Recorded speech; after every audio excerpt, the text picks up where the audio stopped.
Let's all go to the lobby. Let's all go to the lobby. Let's all go to the lobby to get ourselves a treat. Delicious things to eat. The popcorn can't be beat. The sparkling drinks are just dandy.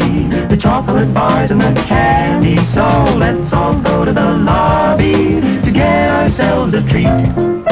Let's all go to the lobby to get ourselves a treat.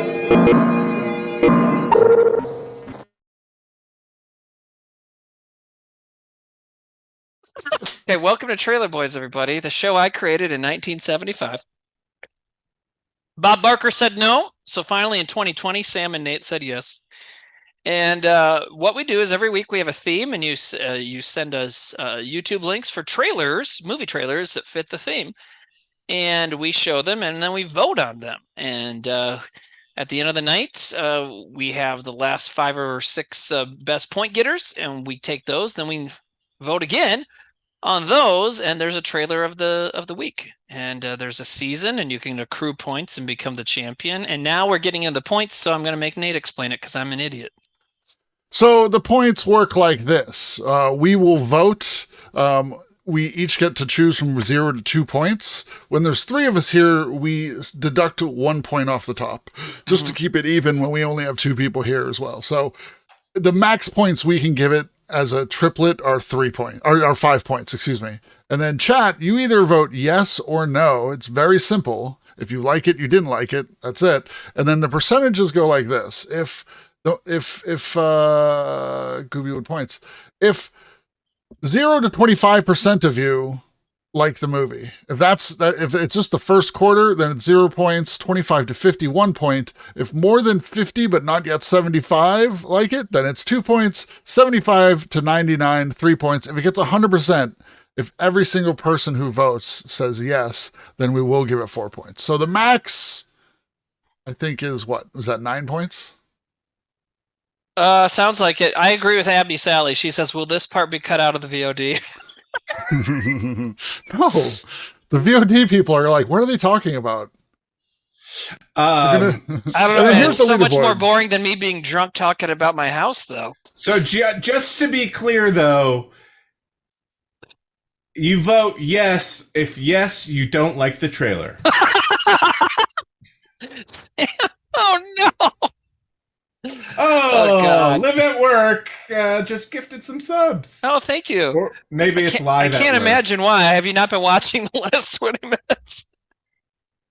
I'm just kidding. Thank you very much. Yeah, love it. So, here's what the leaderboard looks like now. Flanja, pizza makes you old baka. Everyone on screen can see what this is right now. Flanja has 76 points. At 100 points, the season ends. And 10th place is Nyamix with 34 points. So pretty disparate here. We might have another tournament coming up in a bit, Sam. What do you think? Possibly? You guys are getting close there. Possibly, yeah. How do you, the point totals is how much they earn throughout the night. You add that to their total every time? Yes. Okay, so let's say you have a 7-point trailer, but then it wins trailer of the week. You get how many extra points? Well, it just it goes to 10 points. So okay, gotcha. You don't get 10 extra points, but if you win with like a 5-point trailer, it jumps up to 10. You'll get 5 more points. Yeah, that's fucking cool. I like that. So I think Sam was about to explain the theme tonight, which gave me pause, but I think it's gonna be good. I just get concerned. Hush, exactly. No, you can shush me. I'm just saying that when you first hear this theme, it's like, ooh, but I think it'll be okay. I think maybe we should have a thing where any of us can, kind of play our skip card, where if something gets too crazy, we can stop the trailer.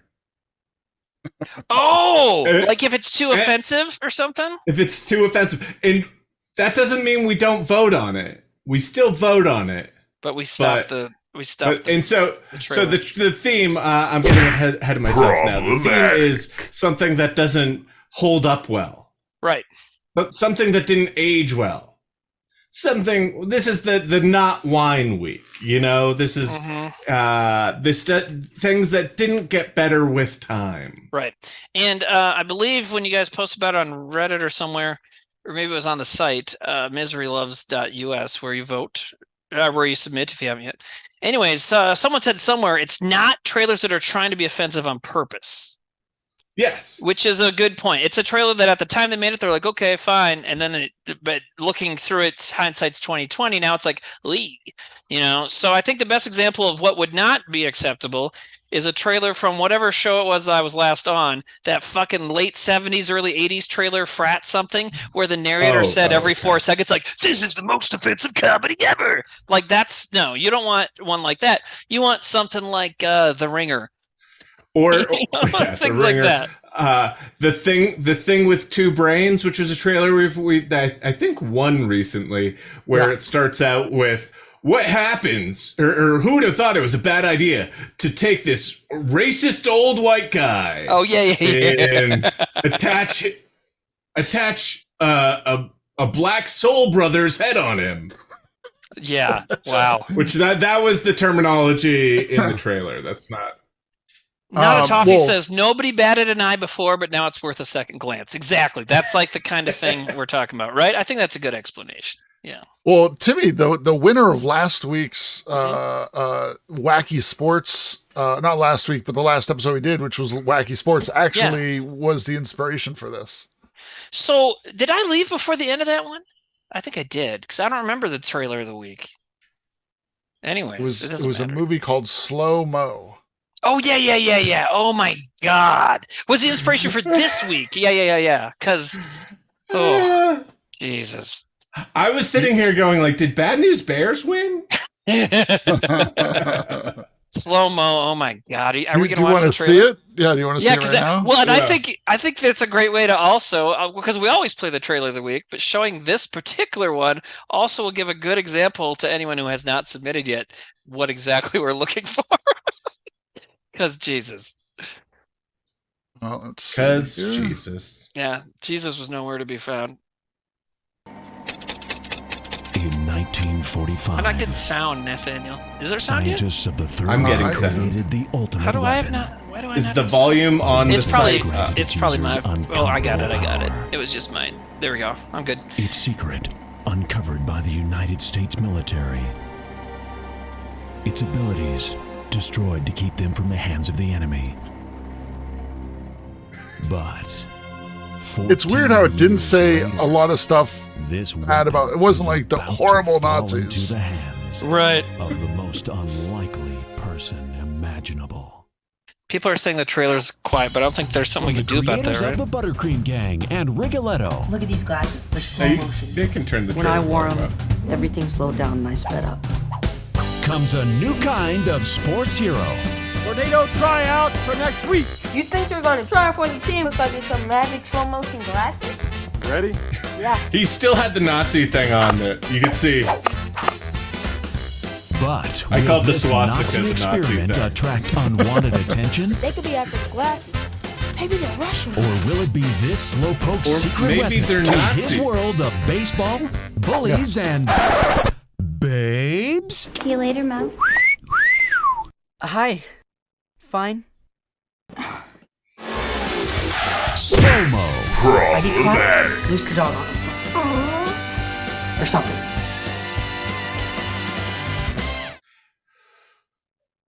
I didn't realize his name was Mo. That was the first time I caught that. He's the titular Slow Mo. Yeah. What did you think that was about? I think Timmy's volume is muted. I muted myself. Shit, man. I was saying I didn't know about the babes. I don't remember seeing the babes and the woo before. That's amazing. Oh, you didn't see the babes before? Oh, I definitely saw the babes. I think it's towards the end of the trailer, so I think at that point we were just all loudly be like, "What?" Yeah, You know? yeah. We had to watch that a few Anyways, times. I'm kidding. I looked for I that was movie. muted. I could not find that movie anywhere. I was like, we need to watch There's this a movie. reason. But so what was I going to say? Okay, I didn't have this thought last time during the show where this won, but now I'm thinking like, okay, you You want to make a movie about a kid with like fast powers? Okay.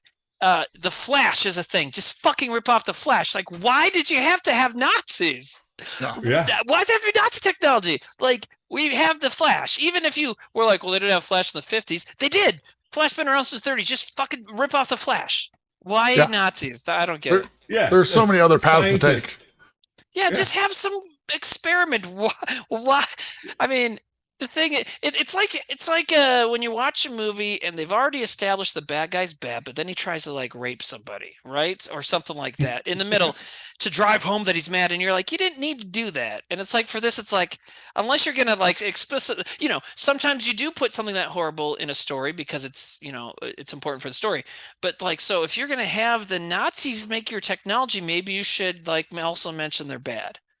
Yeah, that's the crazy thing is like I kind of glossed over the beginning part in the black and white, and I was like, oh, it's funny how it goes from like, oh, Nazis were bad and everything was horrible and the Holocaust was such a tragedy, and then cut to like this wacky thing, and then we went and watched it again, and it doesn't really say anything bad against the Nazis, right? And then you also find out that it's still a period piece where it was only like 14 years after the end of World War II. It's like we are old enough to like, let's say like 14 years ago we were like in our mid-20s. We could have been so 14 years is like dudes who fought in World War II were just middle-aged and like still around. Yeah, you know what I mean? It's like, what the fuck? I'm gonna be play devil's advocate a little bit here. Indiana Jones. The most that he said about Nazis in those movies is that he hates them. That's good though. He's kind of underselling it. He's like, Nazis, those guys are jerks. But they do say some other stuff. Those are grade A jerks. In the first one where he's talking to Jean Belloc about how he joined the Nazis, he talks about how he sold his soul and all that shit. And in The Last Crusade, his dad mentions that there would be an army of evil. But yeah, no one says, plus they're murdered like a bunch of Jewish people. Like, no, they never say that. Oh, you know what? In their defense, we didn't know at that point. Because Last Crusade doesn't even take place. That takes place before America got into the war. So we didn't actually know about the Holocaust. Indiana Jones's dad joined the Nazis because of pussy. He didn't join the Nazis. He found out later she was a Nazi, and that's when he stopped. You got to watch these movies again. I have a kid. I watch them like once a year, He was like, what do you want me to sign? I'm in. I get a membership card? Sure. Well, I got to wear this funny hat. You're such a hot blonde lady. Let's go. He's a card-carrying Nazi. What? His dad in that movie? You guys are fucking full of shit. You didn't know this? Timmy, you got to pay attention to this shit. There's so much subtext that you're missing on this because you just watch these movies so superficially. Sean Connery's eyes. Anyways, so I do have a brief version of Timmy's stash I would like to do. But also, are we doing coming attractions? We'll do Timmy's stash first. Okay, Timmy's stash. For those who don't know, I'm a. Damn it! What? I messed up Timmy's stash. Hold on, keep going. Keep talking. Oh, you have a logo? No. Oh, you made it so. You made my head too big. But I'm going to turn the camera off of green screen for a second, so it makes it easier to show the movie, show the stuff.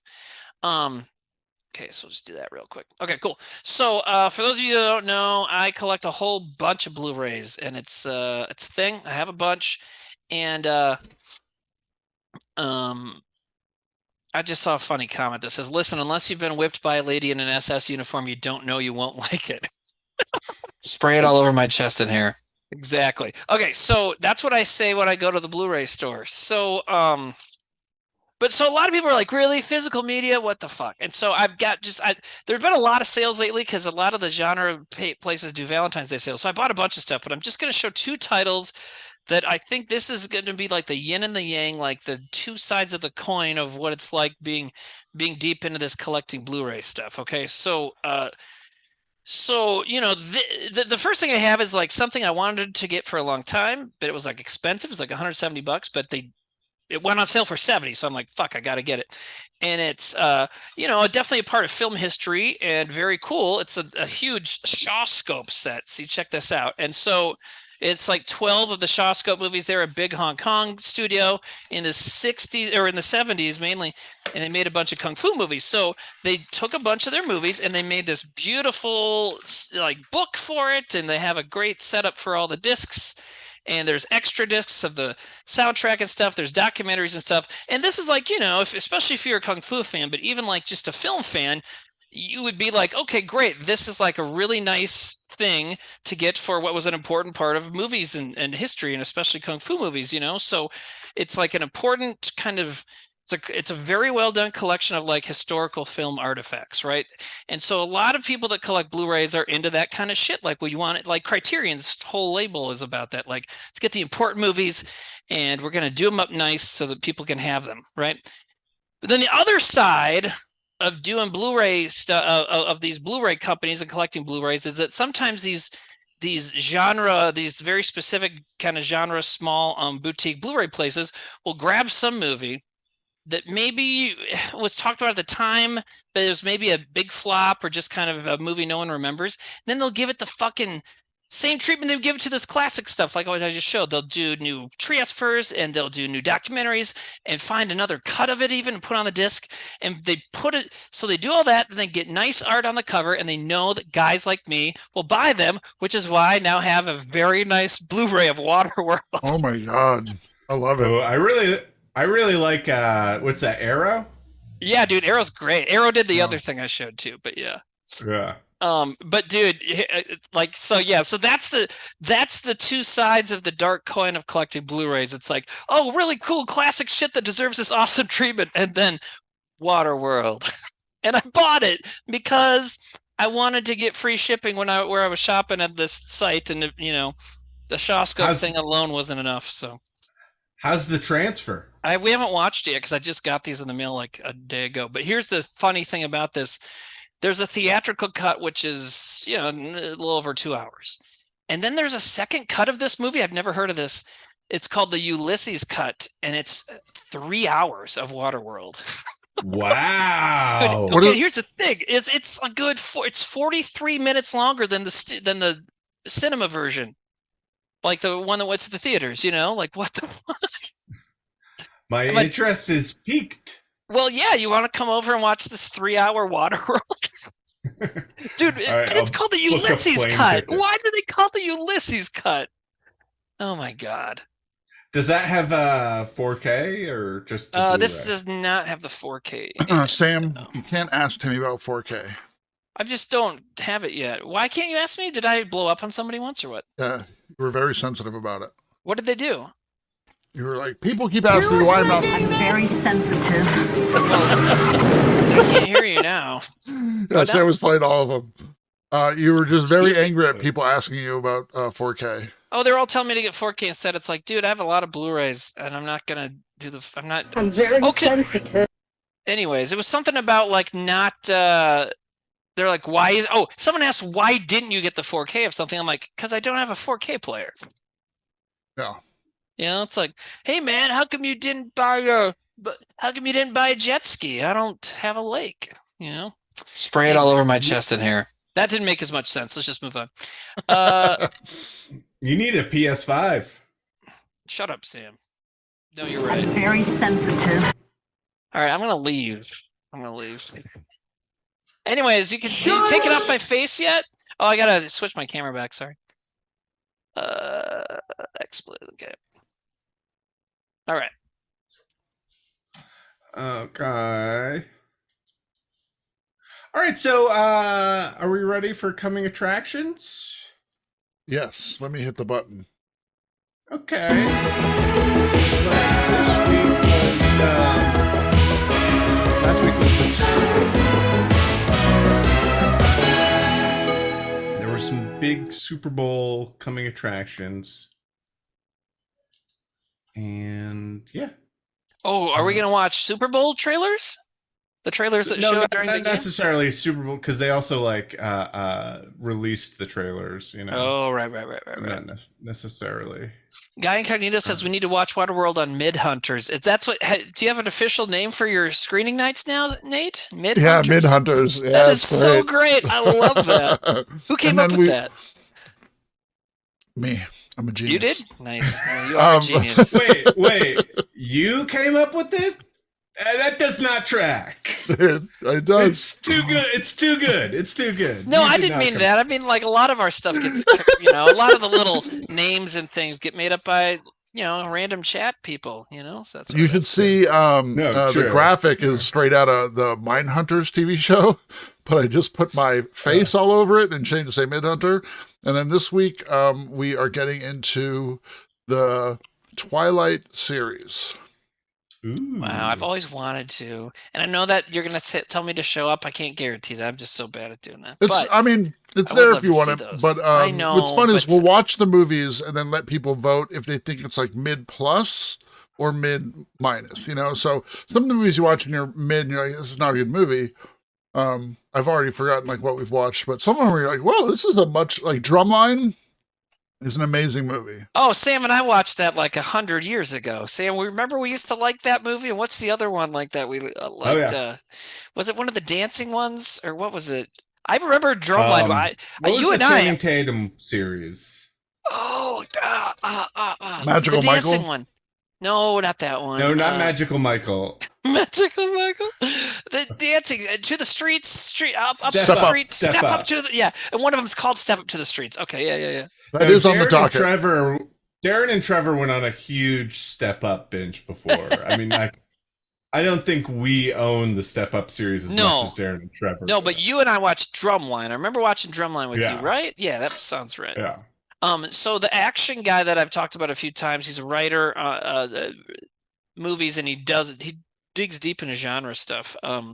Outlaw Vern. That's one of the reasons I love action movies is because of him and horror movies. But he fucking loves the Step Up movies, and he talks about how good dance choreography and good action choreography are like kind of the almost the same thing. You watch Singing in the Rain, you watch those guys fucking tap dance. It's as impressive as two guys having a karate fight. Makes you think. Does someone in chat remember we watched something recently that was not fun? It was boring. I don't remember what it was. It wasn't that Foxy boxing movie I watched half of with you before I passed out. That was a good one. That was actually great. Yeah. DOA. What's up, Tim? It's a good mid is there is a TOS moment in it, but the Longest Yard remake. Oh yeah. Really? There is a TOS moment in it where Stone Cold Steve Austin says the N-word. Oh, Jesus. Wait, in The Longest Yard? Oh, yeah. man. Wait, who does he is it Chris Rock or somebody big in that movie? Is he calling those guys He calls Nelly the N-word. And we know he didn't just mean Sandler Nelly. Oh, you're saying he actually said the word. Okay. He said the word. Because N-word, I was like, well, maybe he just meant And Nelly. then like right after he says it, he goes, "Are we rolling yet?" And you're like, "Wait, why did the character just say, 'Are we rolling yet?'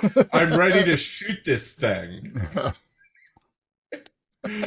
Dejan Handy says, and then Adam Sandler goes, "Tell him, Steve." I don't think he would. I think Sandler's chiller than that.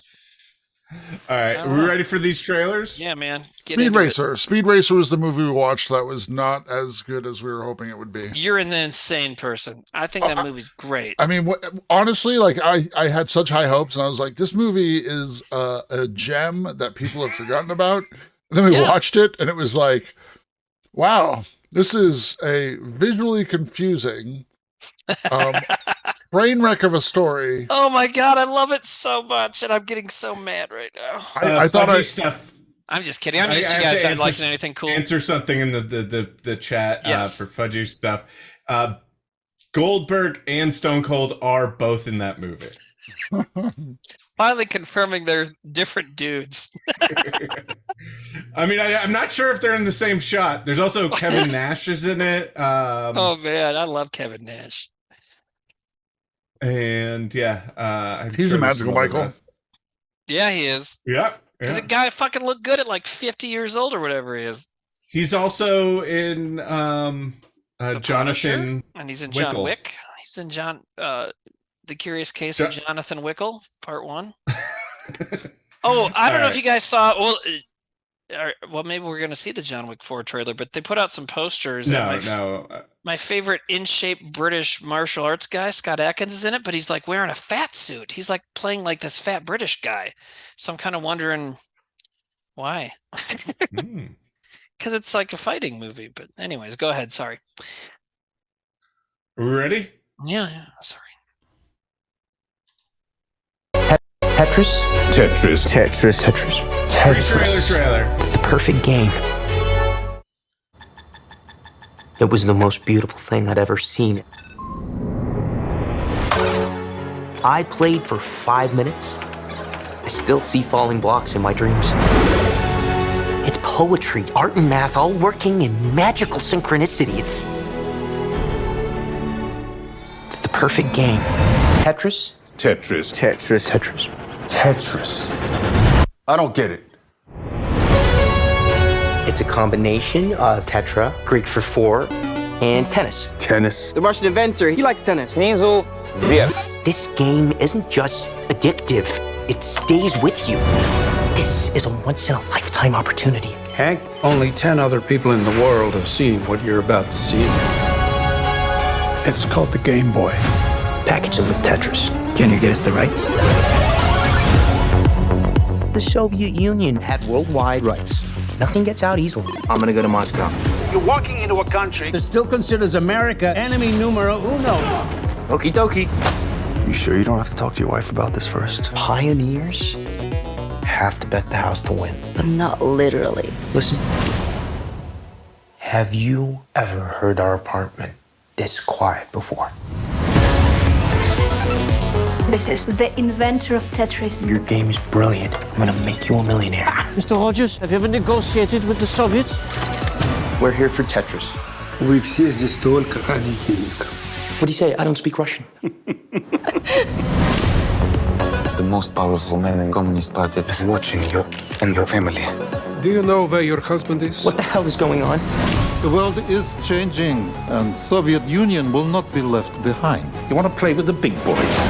This is how the world works. Where is my money? This is insane. We can't protect you. Sometimes you gotta forget the rules.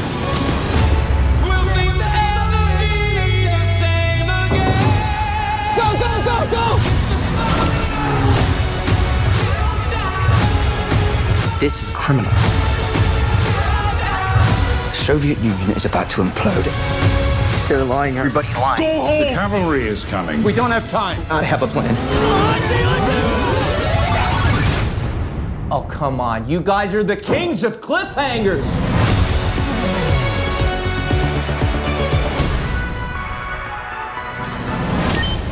Not too bad.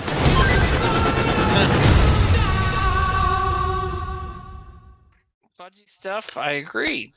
Fudgy Stuff says, so glad this isn't just Tetris blocks falling out of the sky onto a Chris Pratt action flick, right? Because That looked great. that looks really good. So, and that story is totally true, right? I mean, I don't know how loyal they are to it. Well, right, but I mean, it's not going to be like weird halfway through, right? Like, is this like the the guy movie that weird. plays? I can't tell. looks like we're going to start off with something that won't age well right now. Yeah, I'm not. I hate that when you're like, oh, that looks like an actor from a thing. Is that him? And somebody's like, oh, just because he's that race, you're going to assume he look. I'm trying to figure out who you think it looks like, because I don't think he looks like anybody. He looks older. I don't think he is, but he kind of looks like Drift King from Tokyo Drift. Oh, I DK. haven't seen that one. He is Johnny Tran in The Fast and the Furious. This guy, this actor. Wait. Sorry, I wasn't looking at the stream. Yeah, that guy. Oh, yeah. okay. So he is from the Fast and Furious movies, but he's not the same guy Nate thought of. Wait, who's Johnny Tran from Fast and Furious? Isn't he in the first one? He's in the first one, yeah. I gotta go parent for a second. But I think this Tetris movie looks fantastic. I do too. I thought he also in looks like Drift Alita King. Battle Angel. Who directed it? Matthew Vaughn? Did Matthew Vaughn direct this? In the first movie. Maybe I'm getting confused. See. What was Tetris DK's movie. name? It was directed by John S. Baird. Oh, okay. The dude that shoots up Paul's car. His dad's I'll be the. right back. I recently. Did I tell you this? I watched. I mean, my love of the Fast and Furious movies is well documented, but I had not seen the 9th installment, and so I watched that recently, and it's easily, hands down, my least favorite one. Is that the one where they go to space? Yes. It's weird what they do with those characters, right? With the Tokyo Drift characters. How they're like, rocket scientists, but like independent contractors. But they're also like Abbott and Costello or something, they're dopey. Yeah. And then their one part is like the guy's like, man, I'm like, he does a few scenes where you're like, how's that guy not dead? And then he metas it and is like, oh, am I not dead? This is crazy. I don't think I can die. And then they don't really address it. And they bring it up a couple times like, yeah, I don't think we can die. And then they don't, they don't die. Then it's like, they're not like, it's just not addressed. It's crazy. That's not real, right? Fast and Furious didn't really go to space. They did. But it's just funny that they mentioned it. They're like, oh, yeah, isn't it weird that we always survive these crazy things? They're like, yeah. And they brought back another character. I'm getting too hyped. Sorry. I'll bring it down. They drove to outer space, by the way, in a car. Yeah, they took a bridge. What are you guys watching? Did you watch another one? No. Wouldn't watch without you. We're getting this cut out. We're editing that part out. We should probably start. Well, let's watch some trailers. Yeah. Sam, what do you got? Oh, yeah. I had one kind of like because it like lined up with the theme of that one, but now you know what? It's organically what we're talking about. So here we go.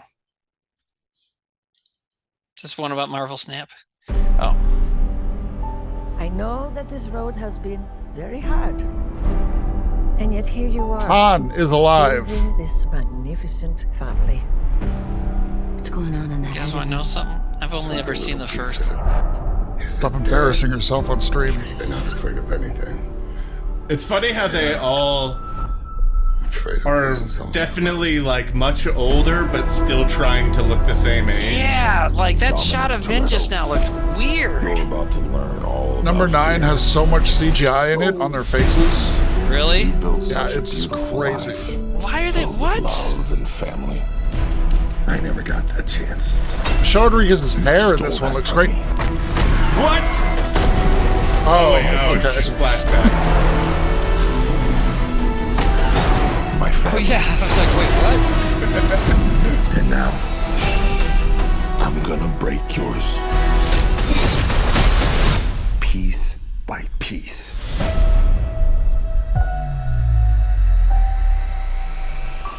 Wait, Jason Momoa was in it the whole time? Yeah, he was just off screen. He was just out of the shot. Is that Brie Larson? Plan, Dom. I'm not sure anymore. Oh, that was a spoiler for the 9th One of us might movie. not come back from this. And Han being alive at the dinner table is a spoiler. Yeah. There's a lot of spoilers if you've never seen any of these. Yeah, I mean, I know all this stuff, I just haven't watched them, you know what I mean? Like, I knew that Han,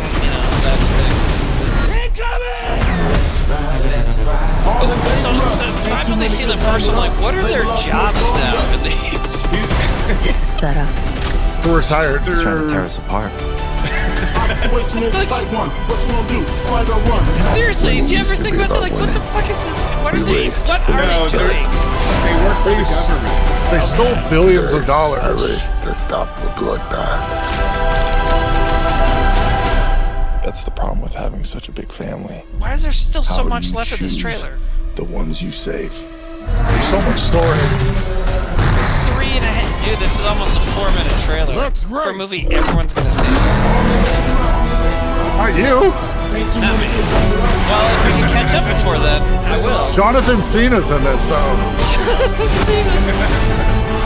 You still know how to drive? Yes. What do you think? I love they brought back Jason Statham. It is Brie Larson. Game recognizes game. I think so. I think Vin Diesel has to die in this. Jason Daniel. Sam always looks like Brady Wood from the joke other than name it. Coming for you, son. You did it. Coming for you, son. Still 40 seconds left of this trailer. Here they come. You will never be able to break my family.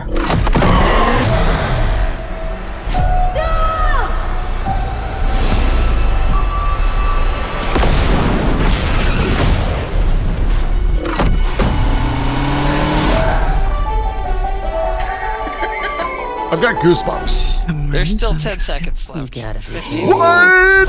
How is she still alive? Back? She's still alive? What? Dude, they have so. Okay, I want to at least see that part. The whole irony of the series is that they don't, anyone who dies in the movies doesn't actually die and gets brought back, and the one guy that did die, they say is still alive. He's in the movies, but you never see him. Like, he'll drive up to like the house and they're like, Brian! And like, What? then, yeah. Are you yeah. serious? Yeah. Okay, fine. Jaws Victory says, fuck, marry, kill. Vin Diesel from Fast and Furious, Vin Diesel from Triple X, or Groot. Yeah. Okay. Well, fuck Groot, obviously. No, I'd kill Groot. Chop that tree down. You would can't, fuck he just Groot. comes back. You would Then get you'd have a little splinters in your sapling. dick. Yeah, totally. Nate, totally. not if you use the right Vaseline, man. Come on. Yeah, It's like you've never splinter fucked a- dick. Old Try to tell me you splinter never- dick over here. Yeah, you Timmy's trying to dick's tell a me you've big never palace. fucked some sort of plant before, Nate? Come on. You saying That's you what I'm never saying. were walking through Assuredly. the woods and saw one of those, like, where a branch used to be, and thought it looked just like a piece of the female anatomy, and then was like, oh, this is too good to pass up, and I just happened to have a jar of Vaseline with me? Yeah. My woods walking with Vaseline. Can we not let's not do the rest of the show now. Let's keep talking about this, because I'm so bummed out that you haven't seen all the Fast and the Furious I know, movies, here's the thing and about yet you that, waste man. your time with these Shaw Brother bullshits. Shut the fuck but up, Nate. also- Nate, you said and made it look like I said later, which I'll someday get revenge on you for, but you once said that Karate Kid is the best martial arts movie, and now someone's Spray it gonna all over clip my me saying chest it in here. again. Yeah. Also, someone just said this in the chat, and State Park System said this, and I wholeheartedly agree. There is a right answer to this fucking chat. One is you kill Groot because Groot just would grow back, so He's it's an like, alien. you know. Two, you marry Vin Diesel from Fast and the Furious because that dude will do anything for family. True. Uh-huh. And three, of course you fuck Xander Cage. Yeah, man. Of who wouldn't? course, that's the best fuck of the bunch. He's Triple X. He knows how to make love. Dude, in that fur Do coat. it. That was so like I can't even poke holes in that, Sam. That's so together. It's not Sam's answer. Someone put it in chat, but they're totally right. Someone put it in chat, but I mean, no, but like I 100% right. I thought of it at the same time, but you know, yeah, I want dude. credit for that, but like, of course agree. you fuck Triple X. Sam, one story I still tell is about the bootleg DVD of Triple X we watched at your house. Which So is good. Dude, that's gonna be when we're like 85 and someone's interviewing just us as like the two ones that are left, and we're just like I don't know why. Halfway there, tell us the story. Tangent. That was a tangent. Not Anyways, sorry. there. From a tangent. But anyways, so Sam, one of his roommates or something got a bootleg DVD of Triple X when it was still in theaters. You got the bootleg. I got the bootleg. You got I the saw bootleg. it in theaters, and I was like, oh, my friends have to see this movie. Hold on. Before you get into that story, remember that Sully and I got really high, went and watched Triple X in the theaters, then immediately were like, this is awesome. Called you, we're like, come meet us at the movie theater. No, that's not how it went. We bought the soundtrack. We got wasted. I thought it went that I think we were wasted the night before and we're driving down to the Cape. And then we were like, hey, Triple X comes out today. Should we go see it? And we saw the first showing, the noon showing of Triple X on the day it came out. So the first showing of Triple X. And we got super high in the parking lot and liked it so much, we went across the mall to Newbury Comics and bought the soundtrack. And then didn't we watch it again in the theater that same day or the next day? I feel like we watched it again in the theater that weekend. But I because remember the CD came with a free movie ticket. Oh my God. Yeah. That is so funny. Wait, so did you all three buy the soundtrack then? No, but I still have the soundtrack because for years, whenever we would have parties at the house, people would use it to do drugs off of. Whoa, they would use it to do weed off of? That's what I'm saying. Because any drug over that is evil. Fired. You're fired. Let me get back to the story real quick. Then we should probably start the fucking show. I'm sorry, but I'm having so much fun. I still have one more trailer.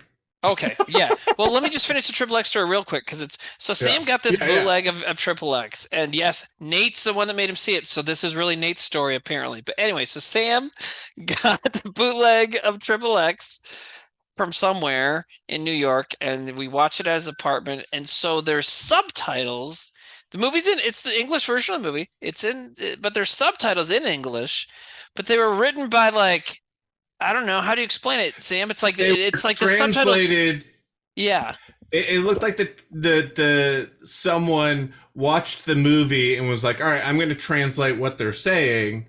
And then that person, like they were translated not directly. They were translated by someone who didn't have the best grasp of English. Right. Or even when someone, because the craziest, so first of all, so the subtitles have are all wrong all the time. And by the time it gets towards the third act of the movie, it's the subtitles are telling a different story.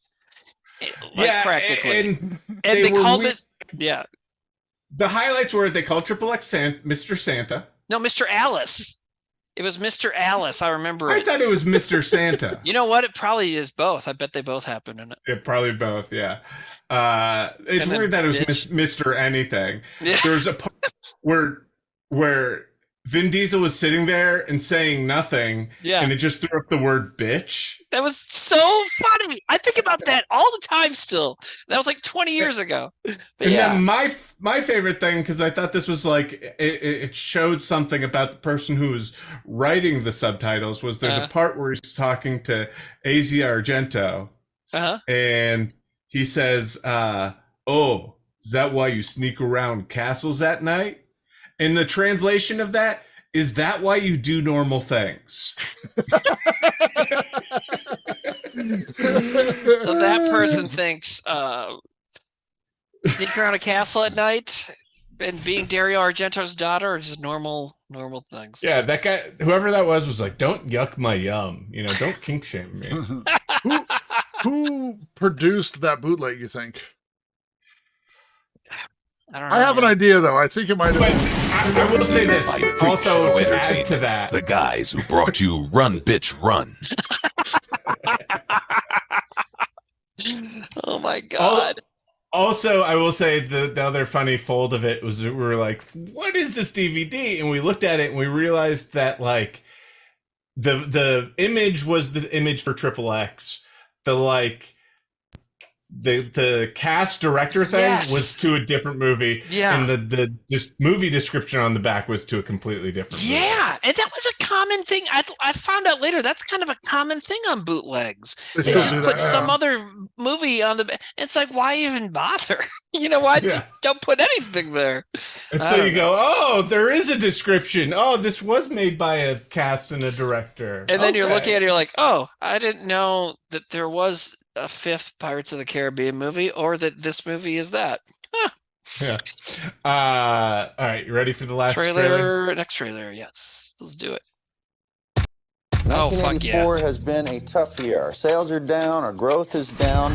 Sonny, I brought you in here to grow the basketball business. People don't know what the hell a Nike is. What's a Converse? NBA All-Star shoe. There's nothing cool about Nike. You would have to have a pretty compelling pitch. I can tell them the one thing the other companies can't compete with. Our basketball division is terrible. I do not love it. This is where you come up with a brilliant idea that no one else can see. Let's hear it. I got it. I found him. Who's that? Jesus? Can't afford it. I'm willing to bet my career on one guy. My name's Sonny Vaccaro. I'm with Nike. Do you typically make it a habit of showing up at people's front doors unannounced? I don't like to take no for an answer. Oh, man. Here we go. You ask me what I do here. This is what I do. I find you players, and I feel it this time.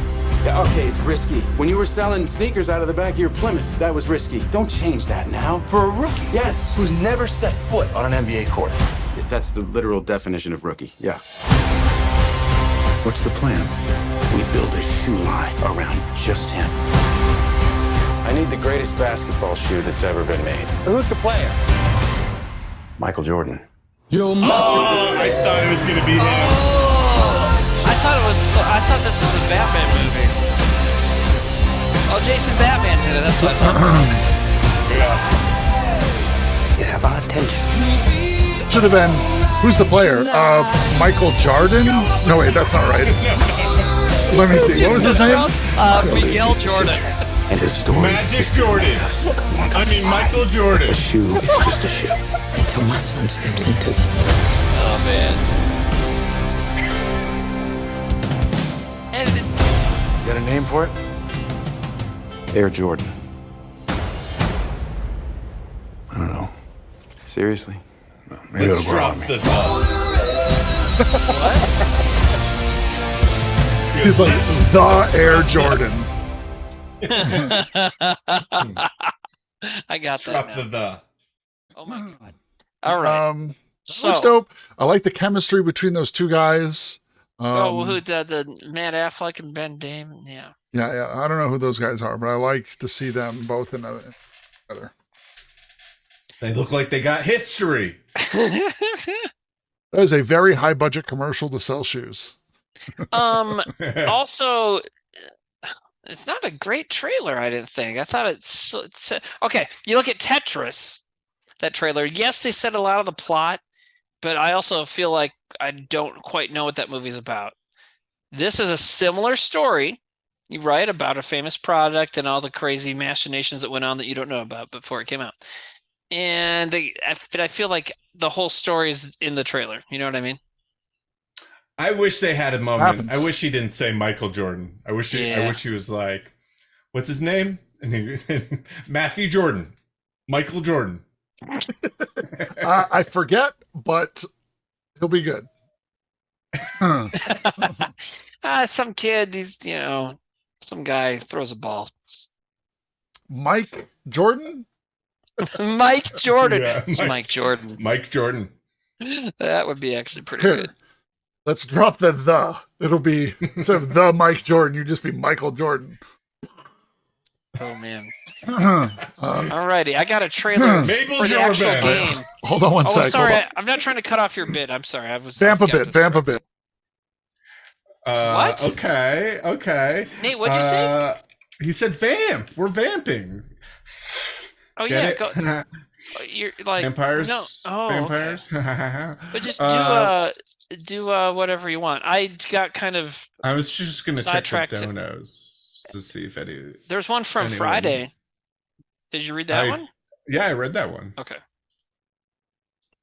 Anyways, I got a trailer to start. If you guys were done talking about that, I didn't mean to interrupt. Sorry.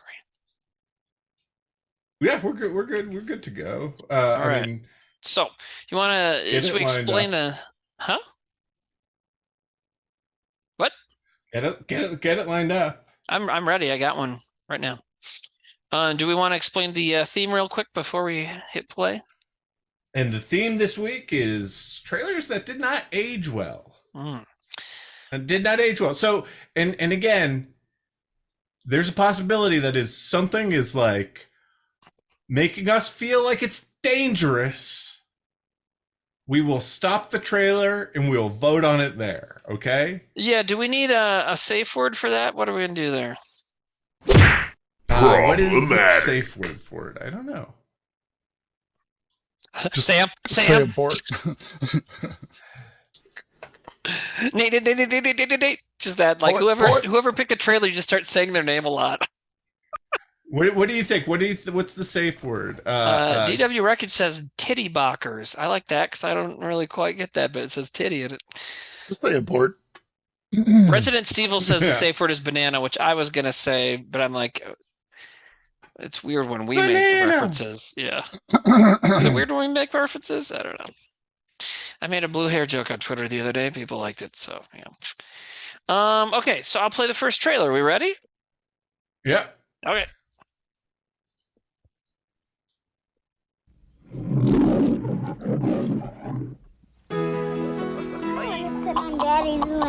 Well, it's my turn. You always sit on Don't Daddy's fight lap. over me, girls. You know, I was born in Prussia. Weird part. Well, they call it Iran now. Rudy, it scares me. All I want to do is go for 2 weeks with you and Mahtab and visit my family. In 1984, Betty Mahmoudi's husband took her and her daughter to Iran to meet his family. It's all changed. He swore they would be safe. I know it's a different culture. I just don't understand it. He swore they would be happy. He swore they'd be coming home soon. Sweetheart, you haven't packed anything. You want me to do it for you? No. He lied. I don't know how to say this to you. We're not going back. We're staying here. I want us to live in Iran. What, are you crazy? We're Americans. Your daughter's an American. I thought this was like a TV movie. I know it's the right decision if you just give it a chance. No, I won't stay here. You can't. Now you listen to me. You're in my country. You're my wife. You do as I say. You understand me? Oh, wow. If you marry an Iranian man, you automatically become an Iranian citizen. I've told you before, you don't touch the phone and you don't leave the house. The laws regarding women are very strict. It is your duty to tell your husband everything. You cannot have secrets. You have no rights to the children. I'll be with you. I'll help you. If they catch you trying to escape with your daughter, they could execute you. There are 3 principal ways out of Iran. I promise you I won't leave you. You'll never see Mahtab again. Do you understand me? Dear Lord, hear our prayer. Please don't take her from me. Please don't take her. Please help us leave Iran and get back to America. Please let nothing separate us. And keep us always safe in your care. He's gonna kill me. He's gonna kill me. We must go now. Metro Goldwyn Mayer proudly presents Academy Award winner Sally Field But also, I think the in the guy who wore the terrifying glasses true in Temple story Doom was just in a shot too. of a mother The weird, and her like, daughter Prime Minister of India whose only crime was being American, I love my baby. crime was being American. not without my daughter. Oh my god. In Iran, they make being American illegal. Yeah, that's pretty much what that's saying. Oh my god. Also, I want to add in that Alfred Molina is of Italian Spanish heritage. Oh, yeah, well, right. Yeah. I knew you were typing. I was like, I bet Sam's looking up what Alfred Molina's Where he's background from. is. Yeah. Yeah. Guy Incognito says he brown close enough. That is literally how they do it, and it's ridiculous. That was great. And then they go, what if we got an Iranian? Too brown. Anthony Potkind says, "Thank goodness we don't live in a society of religious fanatics who try to control women." Exactly. Well, that's what makes all that Islamophobia even dumber. Is because, like, they, like what, like we're bad.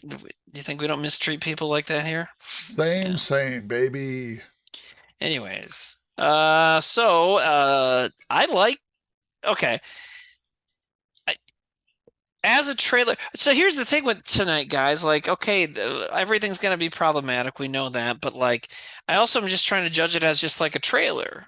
Because obviously, as far as fitting the theme, it's a home run. But like, I also thought it gave too much away. Yeah, but I say that all the time. So you thought like the ideas it presented were a home run.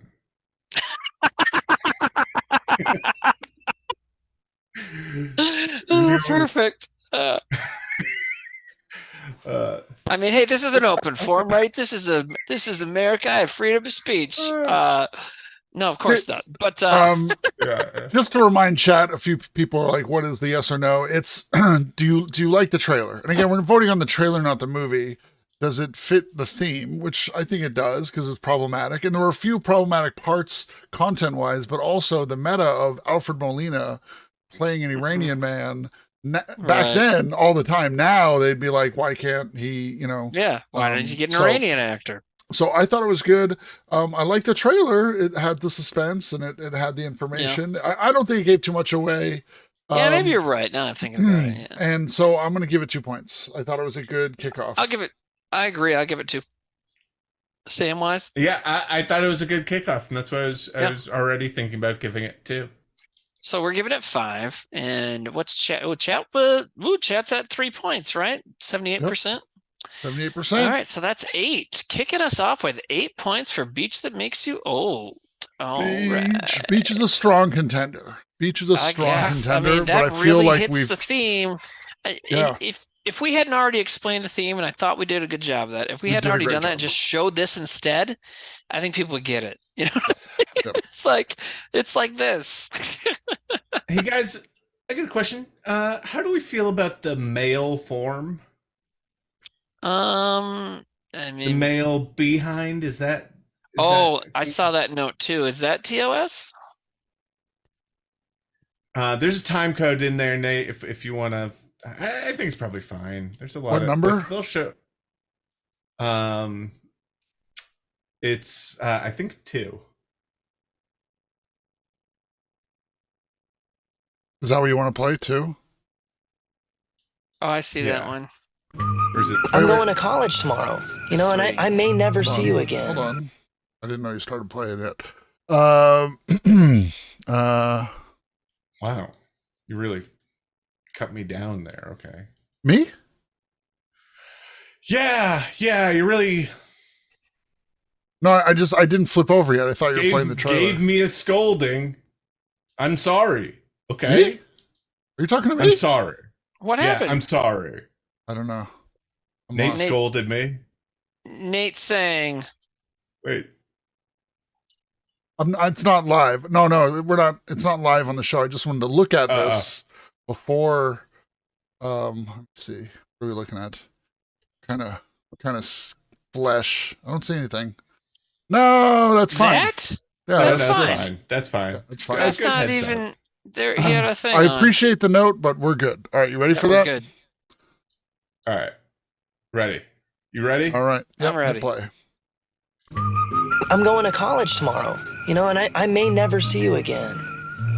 And that hurts. I love this kid, we just by the met way. tonight. Here, drink more. Detroit Rock City. Time to party, dude. Do you have any other goals in life? He was in one episode of Expanse. Sweet Jesus. What every guy wants. Sorority girls. What? Hey, you want to go check out the band? Yeah. Look, if we're gonna mate with that species of girl, we just need to become a superior breed of male. Your pledge mission? The Freak Fest. Find the freak and get him to declare his love for you. This is a Sean O'Connor joke, basically. Harsh. But to go date his dreams. You're gay. Hugely gay. Oh, great. What was that about? I may have just come out of the closet. He'll become a whole new man. Make me over. Let's put some sugar in those britches. Oh my God. Hi. Wow. Regent presents You are so not the person I expected you to be. Nobody really is, right? the comedy that proves Oh, hi. Let's go. I think gay Clay is cooler than me. Is there any part of you that sees how immoral this is? Should I get my nipple pierced? no one ever scores I want to see you better, baby. Let me turn on the brights. by playing it straight. Rachel Dratch. Dude, you've got morning wood. It's kind of romantic. Cover it up! Hello? Sam Huntington, Caitlin Doubleday, Mike Irwin, Heather Moderazzo, Hello, gorgeous. Bryce Johnson, Marla Sokoloff, and John Goodman. There's nothing more I can teach you. Stand proud, my gay brother. I'm not even gay. Marla my Sokoloff. I'm the same guy. Who's that, Clay? It's payback time. When you see the person next to you, give him a big hug. Big group hug.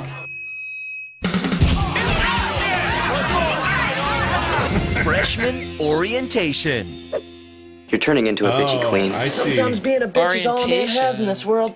I see what they did there. What are you See doing? that? Yeah. What are you doing? Oh boy! Wow. You know what's funny is Heather Moderazzo was in went to my film SVA the same year as me, and so I had a couple classes with her. And she was in the movie Welcome to the Dollhouse, famous for Welcome to the Dollhouse. Yeah. And there was a guy who I was friends with who every class, when they called out her name, he'd go, Wiener dog, Wiener dog. And I was like, oh, God. Oh, that stop has it. to be so embarrassing. Good It God. was the worst. I felt so bad. Yeah. I wonder what that guy does now. I think he's an editor. Oh, wow. I remember that. Yeah, he did miss the point of that movie. Yes.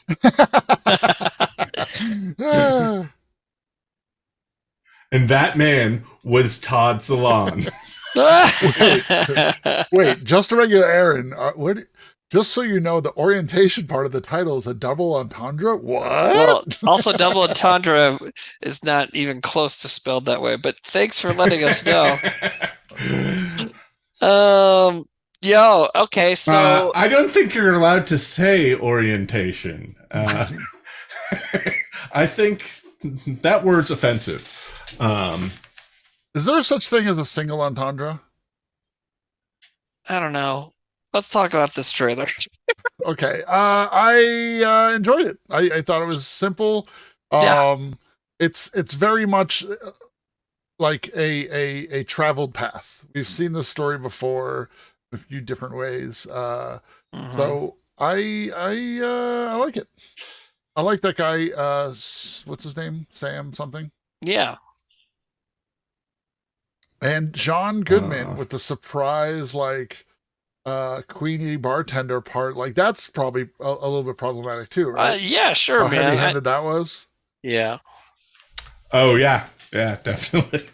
I'll give it 1 point. Trailers like that, the tone and the music kind of annoy me generally. When I think it's the narrator always telling you how funny it's going to be, kind of bothers me. But it was a good trailer though, and it definitely hits the problematic. It's definitely has not aged well, as we're saying. So I'll give it 1. The Mike Dexter word was in that.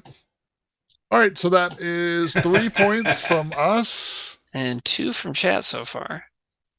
2 from chat, and who? Are we freezing it? Yeah. Okay. Sam, who gets that?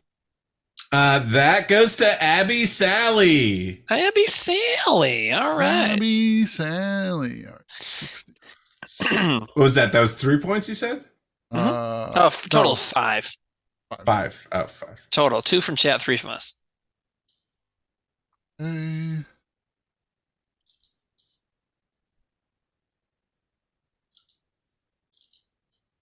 All right. Lay it on us, Daddy. Okay, son. Uh-oh. Problem. The button started off that way. Oh, wow.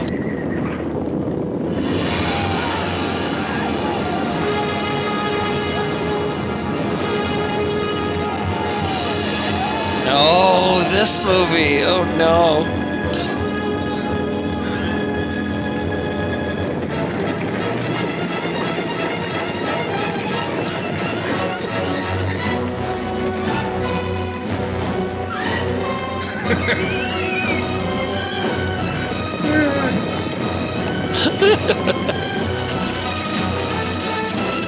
By her drama power? By Titanic, they meant like overly ambitious and doomed to failure. Temujin, under his heel, the cowering nations. In his arms, the unconquered woman. Dude, it's the guy who narrated the Batman TV series. Mordai meets his fire with ice, matches his fury with flame. Your hatred will kindle into love. Before that day dawns, Mongol, the vultures will have feasted on your heart.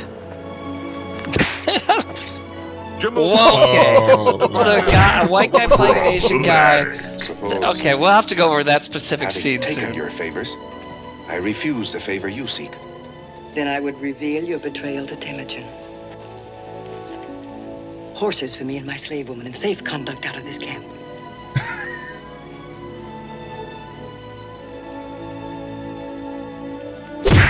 Problematic. Jesus. Timmy, would you buy this on Arrow? Fuck no.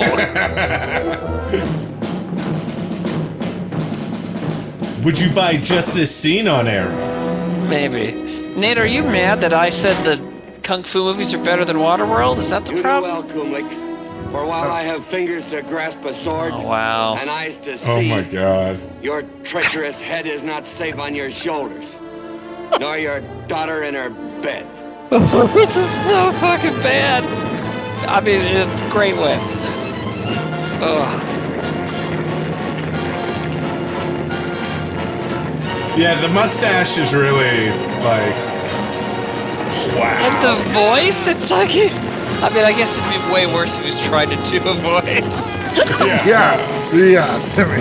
Never mind, but dude, the fact that it is just right, but the fact that it is his southern drawl still is ridiculous. Do you think there are early I'll tell you screen what, tests Pilgrim, where I'm they're gonna take this Mongol horde down into China if ever the sun sets. they're like, John Wayne, try and do a Mongolian voice. Try and do a Mongolian accent. And he's like, I'll give it my best shot. And they did it, and they were like, oh my God. Like, even back then in the 50s, they're like, that is way racist. We cannot do that. Yeah. So there's that one scene. Okay. So first of all, you have John Wayne, a white guy, playing an Asian guy. I already knew that was an issue, right? And then the lady says something about how you dirty, heartless Mongols or something. And then he slaps her. And it's like, wow, just boom, boom, boom. Yeah. Like, I'm going to give that one 2 points for you go into it knowing what's problematic about it, and it ends up being way more problematic than that. Yeah, it's like you go in like, oh no, it's John Wayne playing an Asian guy movie, and then like, yeah, by the end of it, it's like that was the third worst part. Yeah, it's all like you're like John Wayne playing an Asian guy. That's problematic, and it's all like hold my beer. Muncher has said, reportedly, Hughes felt guilty about his decisions regarding the film's production, particularly over the decision to film at a hazardous site. I don't know what that means. He bought every print of the film for $12 million and kept it out of circulation for many years until Universal Pictures purchased the film from his estate in 1979. Conqueror, along with Ice Station Zebra, is said to be one of the films Hughes watched endlessly during his last years. Interesting. Oh, and there's more. Wait, no. Someone also just posted this in chat, but Tom Sizemore's in the hospital from an aneurysm.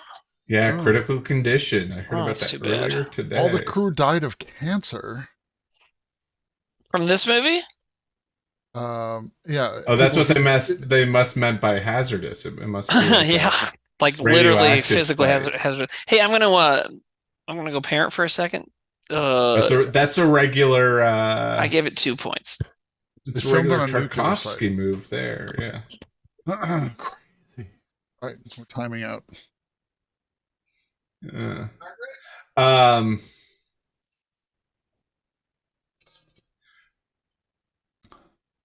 I'm intrigued. I want to see it. Not because of the John Wayne of it all, but because of the Howard Hughes of it all. It's weird to me, though. Howard Hughes was the Spruce Goose guy. Yeah, the Spruce Goose. And so, did he direct this movie? Did he write it? The Aviator. The Aviator. Yeah.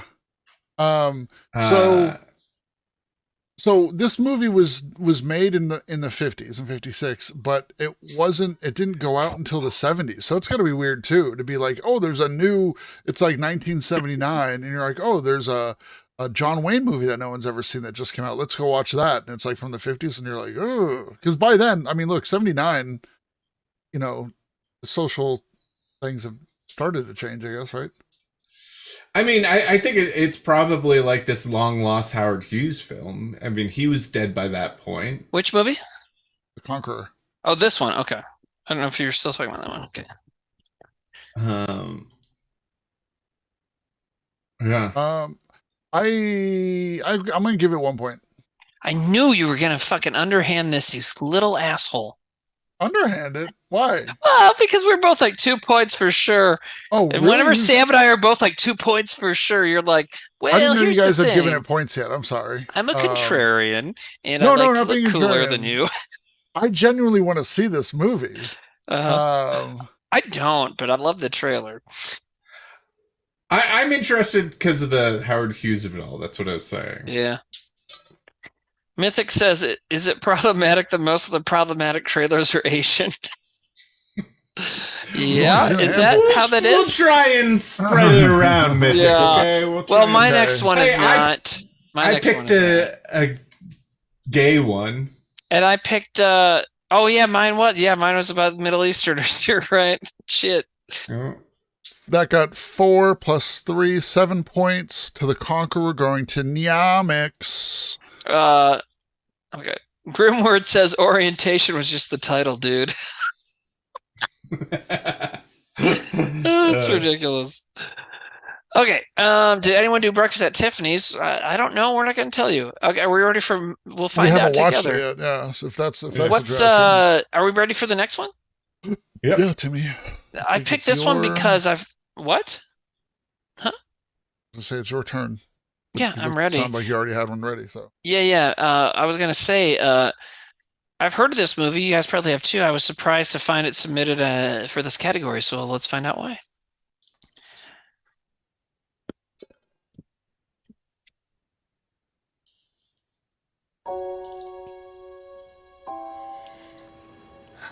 I've never seen anything like this.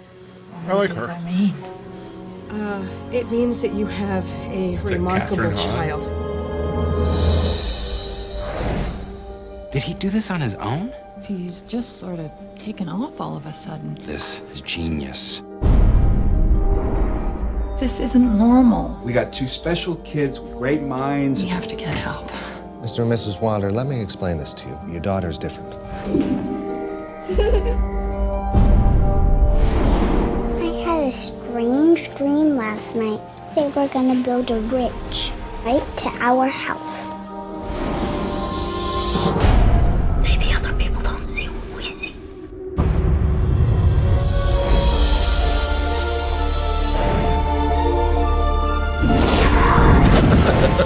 It's a Nazi bridge. I got power loss to sectors 4 and 5. Okay, did we just lose half the state? How could a surge like that originate from a residential neighborhood? This is Mimsy. She's my teacher.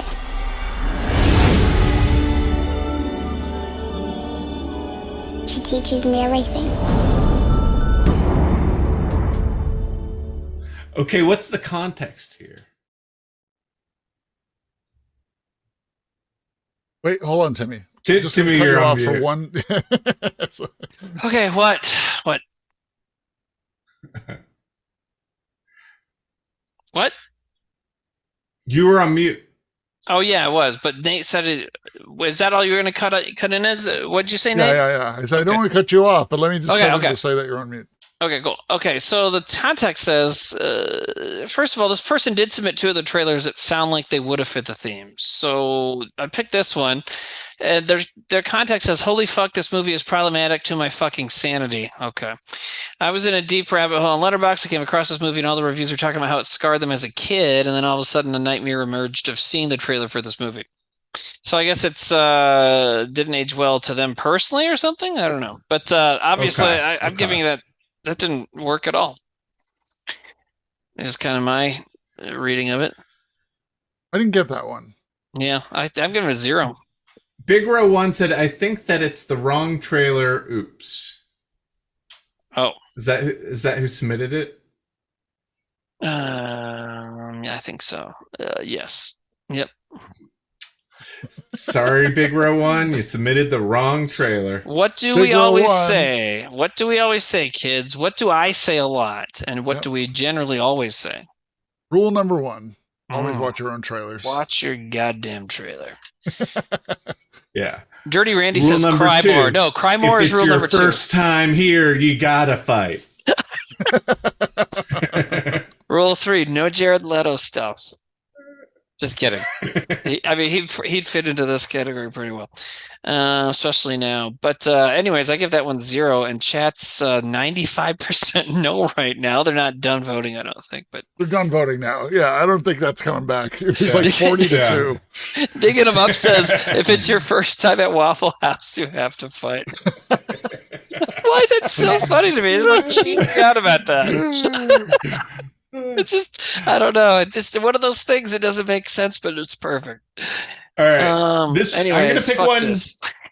Wait, is that 0? We board. didn't finish. Yeah. Zeros for Bigger. Oh, Bigger, I'm so sorry. Please come again.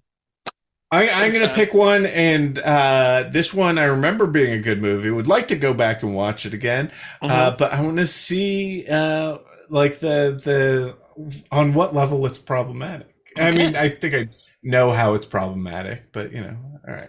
Ready? Sam's like, I don't see it. That's saying with every trailer. I don't get why this is problematic. Okay. I've always wanted to see this too. I guess I didn't know anyone considered it to have it aged poorly. It's hard work being this good. It hurts. Baby, give it up, turn it loose. It's not about black. I don't mean to brag, but I'm the greatest. That's because you never saw me. It's not about white. Honey, I'm home. How much money did you make today? I missed you too.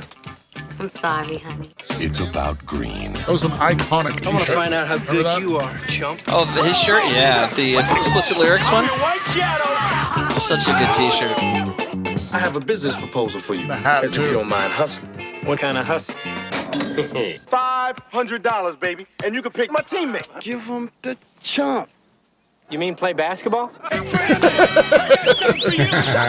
anorexic, malnutrition, tapeworm having, overdose, Dick Gregory, Bahamian diet drinking ass up. Give me my money. I seen you hustle. Hey, I never used no goofy white mother. Hey, who you calling goofy white mother? You goofy.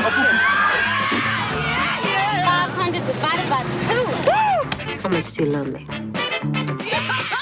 I love you, infinity. Oh, Billy, you're so stupid. You should have said I love you infinity plus infinity. But first we want the money. There are rules to hustling. There's an ethics involved. Yeah, that you wouldn't know a damn thing about. Will you explain to this Gladys Knight and the pimps? It's pips. The pips. Winning and losing is all one big organic globule. I hate it when you talk like that. You got that big Z in your fro, man. What are you, the Black Zorro? What are you doing? I'm doing 2 things. What? I'm making them mad. Most guys don't play good when they're mad. Look, you know you're embarrassing me. That's what you're doing. Yeah, well, that's the other thing I'm doing. I only have 4 words for you. White men can't jump. Problematic. I have a business proposal for you. As if you don't mind hustling. What kind of hustle?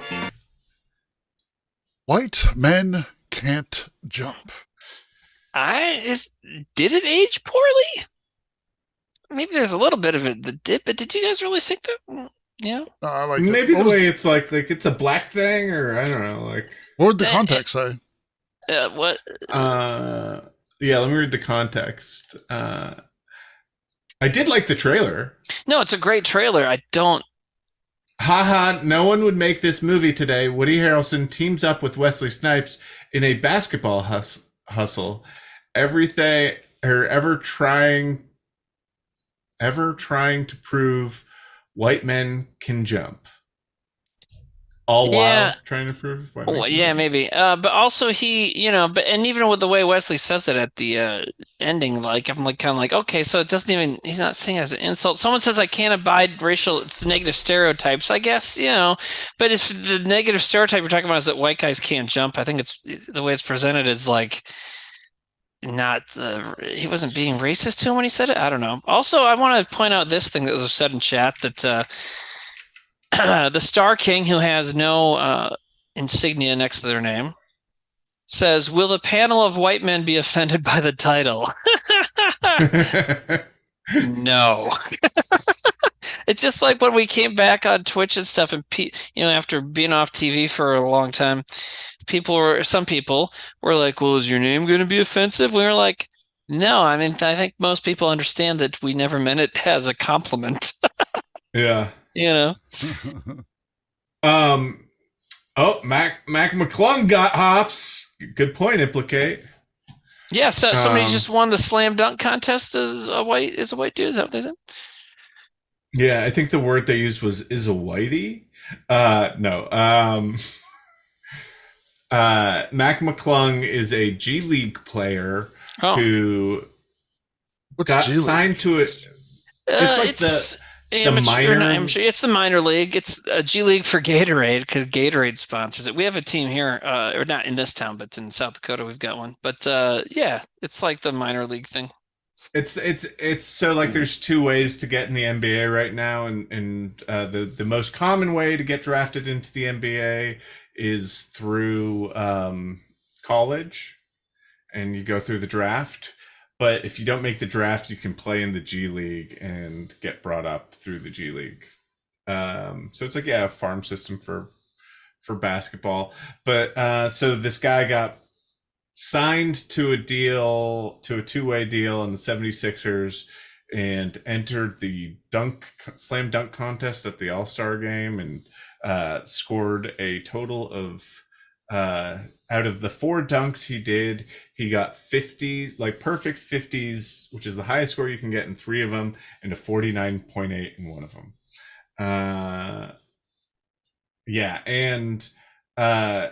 But like it's sort of like if a minor hockey league, if a hockey team had a minor league team that a figure skater was on, and they decided to bring up the figure skater for the skills competition at the All-Star game. So, not sure if Mac McClung will make a huge impact in the NBA, but he had some great freestyle dunks. Yeah. White Men Can't Jump is being remade, I guess. Yeah. So, okay. Which is fine. But like, I think that says right there that it aged fine. Yeah. True. I mean, why, Nate? Why? Or was that you, Sam? That wasn't me.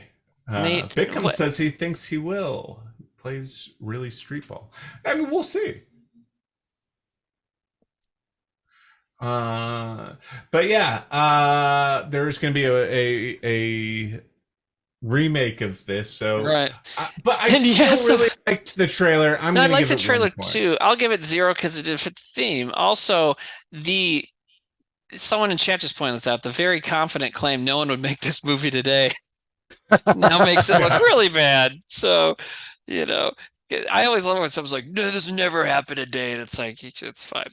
Anyways, JSBX fan says, "Hey, am I too late to the party?" No, you can still submit a trailer, trailers. I'm giving it 0.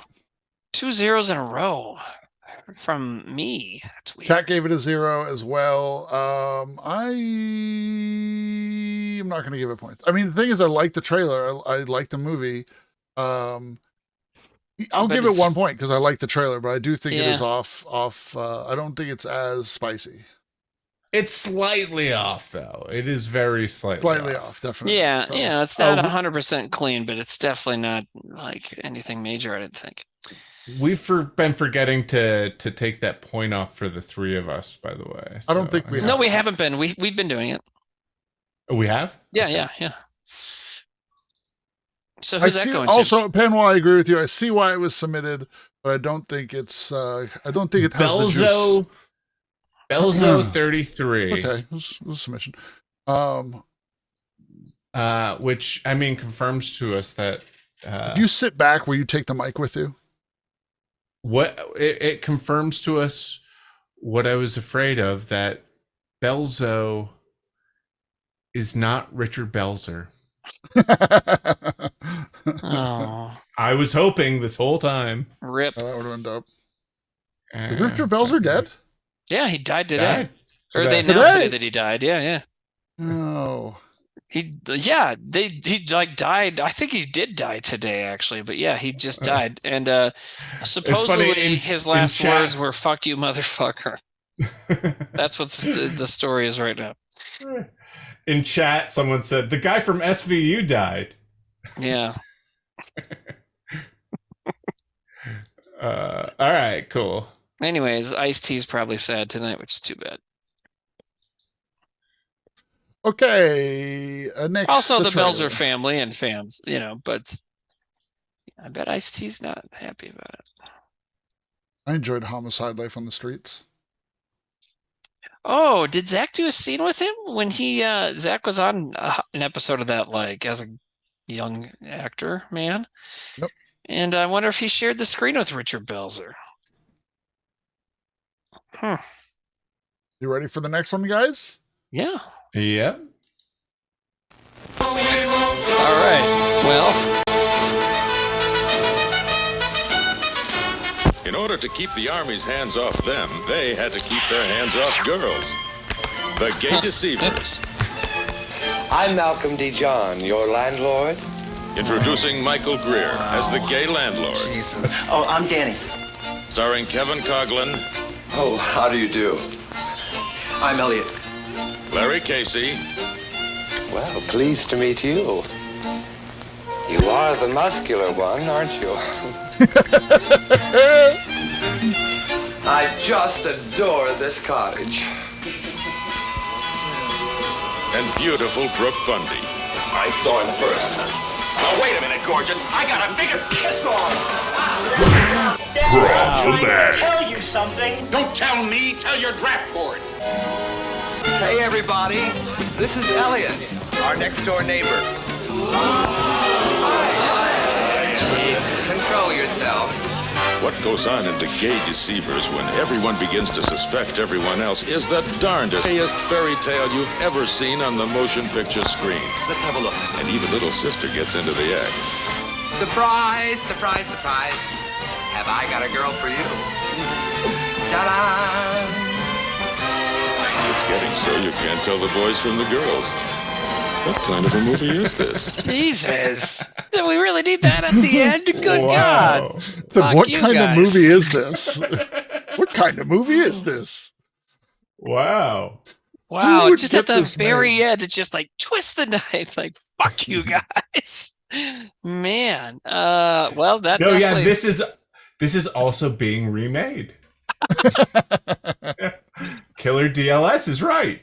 Gay Deceivers 2023. Oh my How God. far would you go as a gay deceiver to get out of a draft?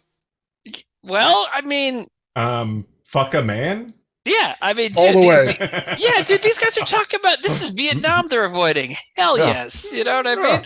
It was an incorrect war. Everybody died. It was awful. Everybody got PTSD from it or poisoned by Agent Orange. Okay, now I guess you wouldn't know all that back then, but still, you'd avoid the shit out of it, right? Oh, Damon Shake. Oh, Damon Shake. Thank you. It might be Demon. It might be Demon. How do you pronounce that? That always confuses me. I always thought it was The just Demon, but it's like cool looking, Damon? kind of Latin-y. Demon? Yeah. How do you pronounce that? Yeah, please tell us how to say your name. It's Demon. that's Okay. Star King says it's Demon, but Star King also said that other thing earlier, and I didn't like it. So,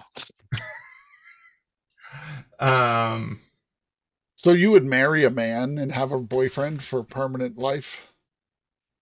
oh, you reminded me of that fantastic Lonely Island song where they talk about spring break. Marry a man. Love that song. It's so funny. I love that one. Yeah. It's such sex with a man. I love that. Oh, I think I listen to it now. It's so good. Man, they really, every couple of years, they'll just drop one that's just so perfect. Anyways, Demon Shake says Demon or Damon, whatever. Okay, well that doesn't help us. But somebody else did say Demon, and I'm pretty sure it's Demon. Anyways, I feel like I need to keep. That was a good trailer. I think I need to keep this as a drop. Can't tell the for boys Trailer from the Boys. girls. What kind of a movie is this? Just the end? Just what kind of movie? Yeah, that's perfect. What movie is this? I loved it. Away Stork Away says this is how Trump avoided the draft.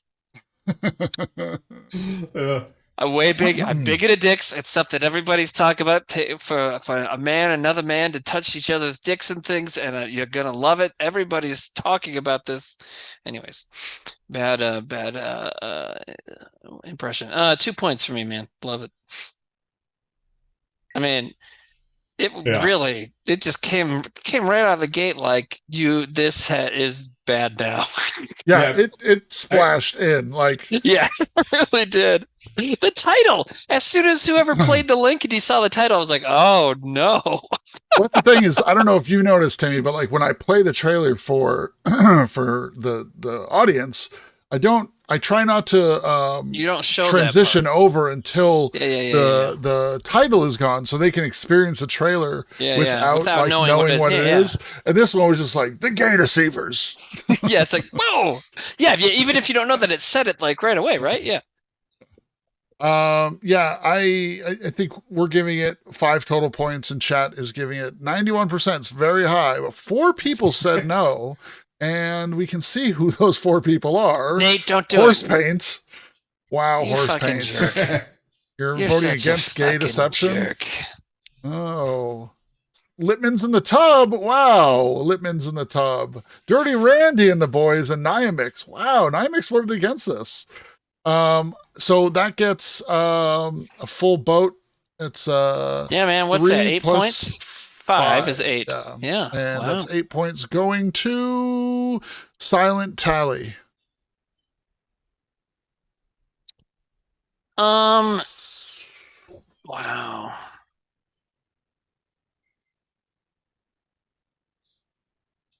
Okay. Called out. Was this before or after Bosom Buddies? Way before. This was 1969. Yeah, Bosom Buddies was early 80s. And they used the Billy Joel hit My Life as their theme. Oh, I forgot that. Okay, right. This sounds like it might be interesting. Ready? Timothy Bill. Got it. My middle name's not Bill, but go for it. Please have your wallets ready. This is a stick-up. Terror hits the Oh shit, it said There's it on only the one screen. man for the job, and she's a woman. Honolulu's toughest and sexiest cop swings back and forth in this thrill-packed sequel to the worldwide hit, Silk. Please have your wallets ready. This is a stick-up. Hold on a sec. What? You're taking a phone call? He is the most unprofessional, lazy piece of shit. I'm gonna watch this. Sam, just 'cause I call wanna see Nate that right live. now. Please have your wallets ready. This is a stick-up. Terror hits the island. There's only one man for the job, and she's a woman. We don't even need to watch the rest of it. I want to very badly. I want to point out. I really, really want to see the rest of it. That's a good sound drop. Is there's only one man for the job, and she's a woman. They even fumble it in the middle, because you could say he's a woman. It'd be better. I don't know. Maybe that'd be confusing. Anyways, Sorry. My grandmother was FaceTiming me, and I'm like, is everything okay? And then she hung up, and she's like, hello. Oh, I'm sure it was a butt dial. And I'm like, Nana, it's 11 o'clock. What's going on? And she's like, are you calling me? And I'm like, oh my God. Old people and phones. Okay. Sorry, guys. Let's do it.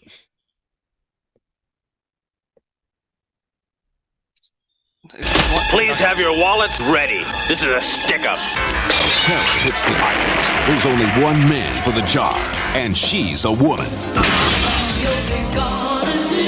Honolulu's toughest and sexiest cop swings back into action in this thrill-packed sequel to the worldwide hit, Silk. Oh, it's Silk. She's on the job to hunt down a cartel of ruthless art smugglers who'll stop at nothing to get their hands on a priceless Asian scroll. To stop them, she'll use her brains, her brawn, and her gun.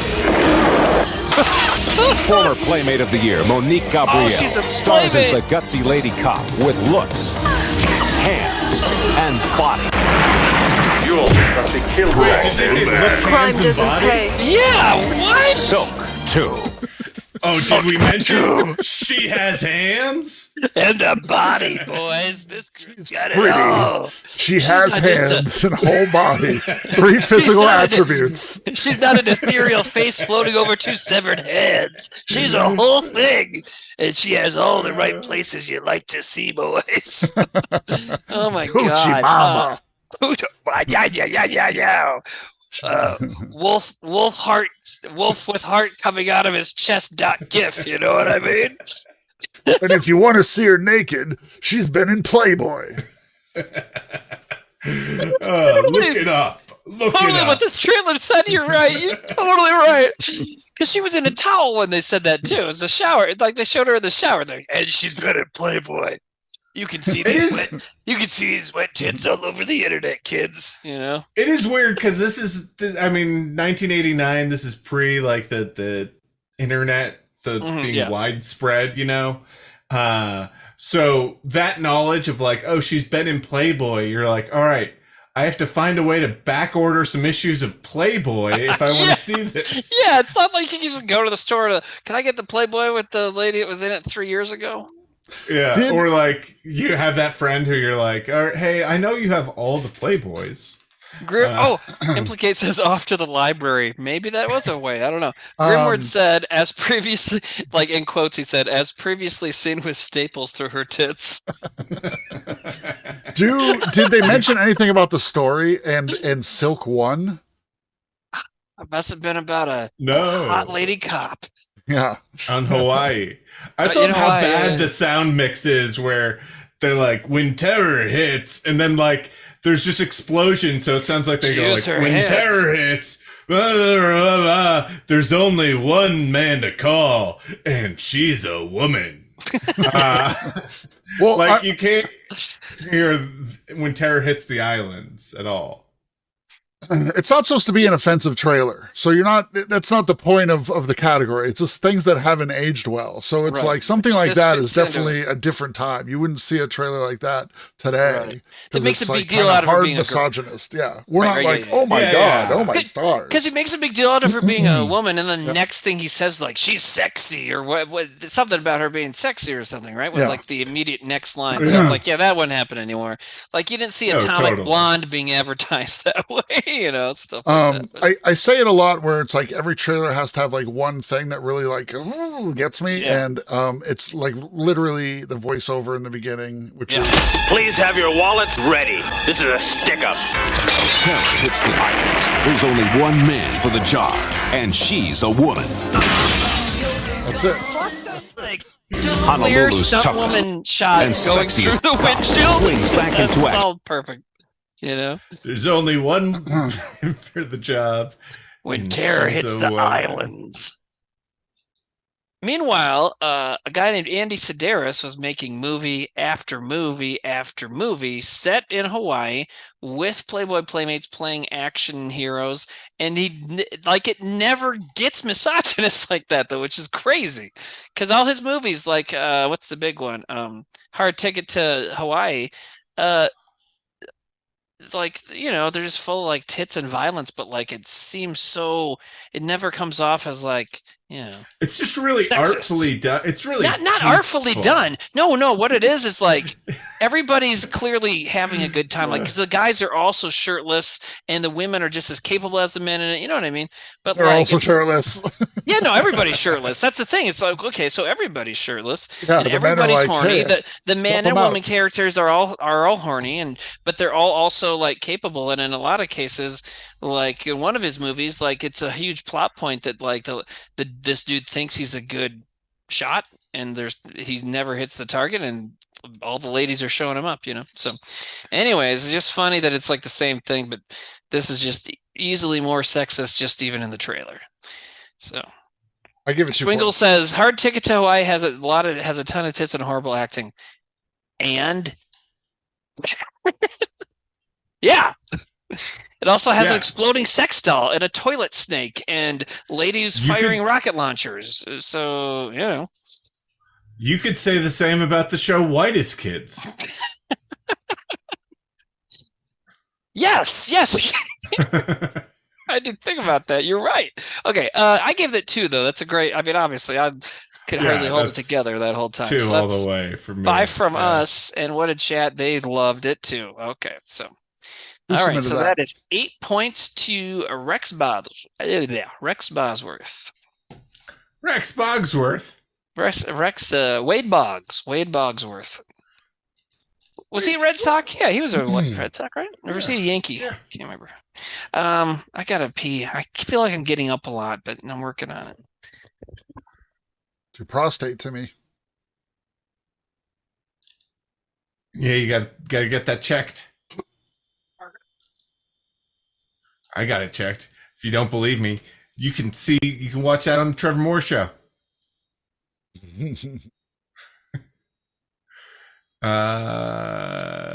Ooh. Is it your turn next? Yeah. Because that was Timmy, right? Yeah. All right. You and Timmy, our mic volumes are very hard to balance. He is super hot. Do you want me to be louder? Yeah. Just you don't have to turn it up. You don't have to turn it up. Just move the mic. I mean, I can turn it up. No, I'm getting more room than mic. I'm getting a lot of like room echo, Well, that's because that's the type of mic it is. Well, I feel like when you're like now, when you're that close to it, it sounds much better. Okay.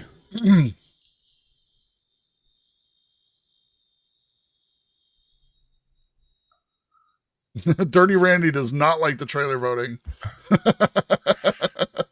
Dirty Randy does not like any of the trailers. Oh, well, what?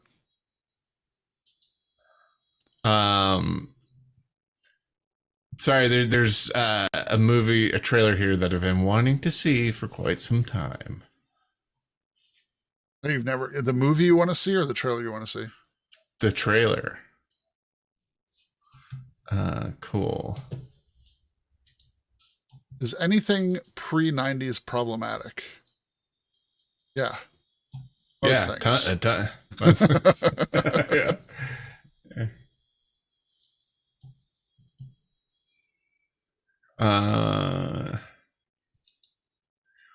Let's see. Where's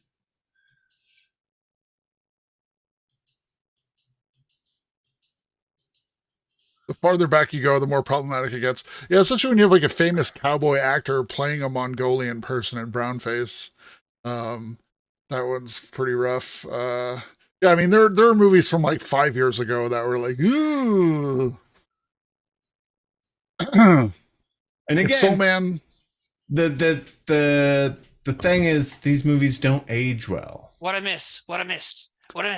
Yeah. Nobody submitted Soul Man, which is interesting. But yeah, I saw it in there, didn't I? No, I'm kidding. That's definitely one we have to watch. I was gonna say that one's got to be in there like 15 times. What are we? Okay, are we ready for the next one? Yeah. Yep, we were waiting for you. I'm gonna just mark that. Peeing and parenting. Yeah. Not at the exact same time. I did one and then the other. Just whiz it all over like, yeah, don't you think I should go to bed? Anyways. Yeah, I feel a lot of Whitest Kid stuff wouldn't fly today if the show was new today. I hate it when people say that. I think it's true though, but I think that's I don't think it's we have like I would say, I mean, I really strongly feel that 75 to 80% of our stuff would be fine. It's not that I don't think it's good, but there's a lot of nuance that people miss in general. So I'm not saying it's like it's whoa, that's problematic. I'm saying that people would call it out because people call it everything right now, Right, but we could also talk our way out of it. That's what I'm saying. We could explain it and be fine and not get canceled or some shit. Not that that's really happening to People that get canceled when just won Grammys, didn't they? So, anyways. But yeah, no, a lot of times I don't get messages like that. Everyone, so you guys never get. It's like, nah, we'd be fine because 99% of the time we're punching up, you know. So. All right. And someone called me woke, so I timed him out just because I wanted to make him feel right, you know, like I was some trigger happy cancel culture, whatever fake shit they believe in. So. Sam, whenever you have a trailer to show.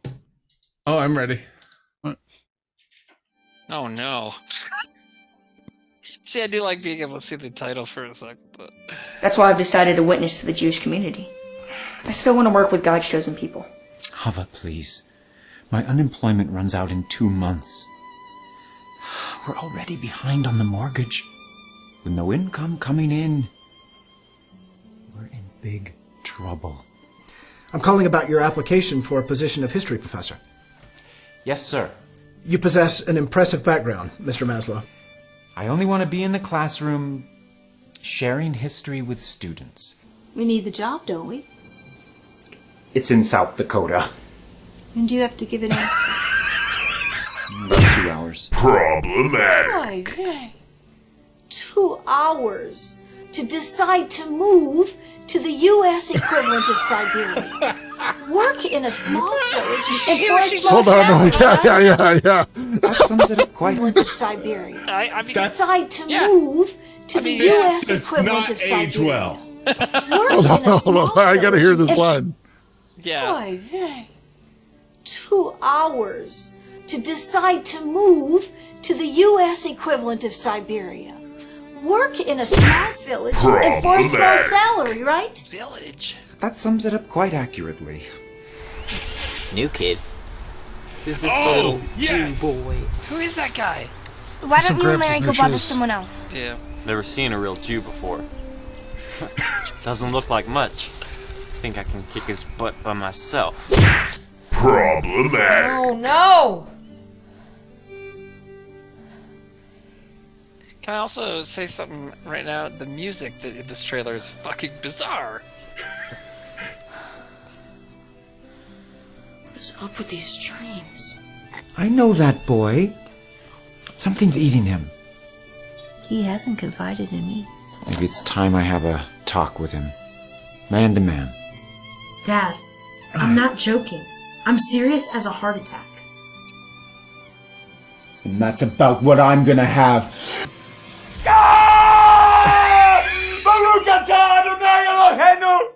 Sometimes you Jewish people act as if being Jewish is more important than finding God. I think it's time for you to leave. What exactly has been going on behind that closed door of your bedroom and in that head of yours since Abe arrived? Is that now? Yes, sir, I do. Start shooting. Oh, wow. So you're afraid of what men will think. Whose side are you on here? I'm on God's side. And you should be too. Wow. Now, does the context mention the clearly Timmy pandering in that one? It doesn't even mention it. The context doesn't mention it. That's crazy. Huh. It's definitely Samdering here.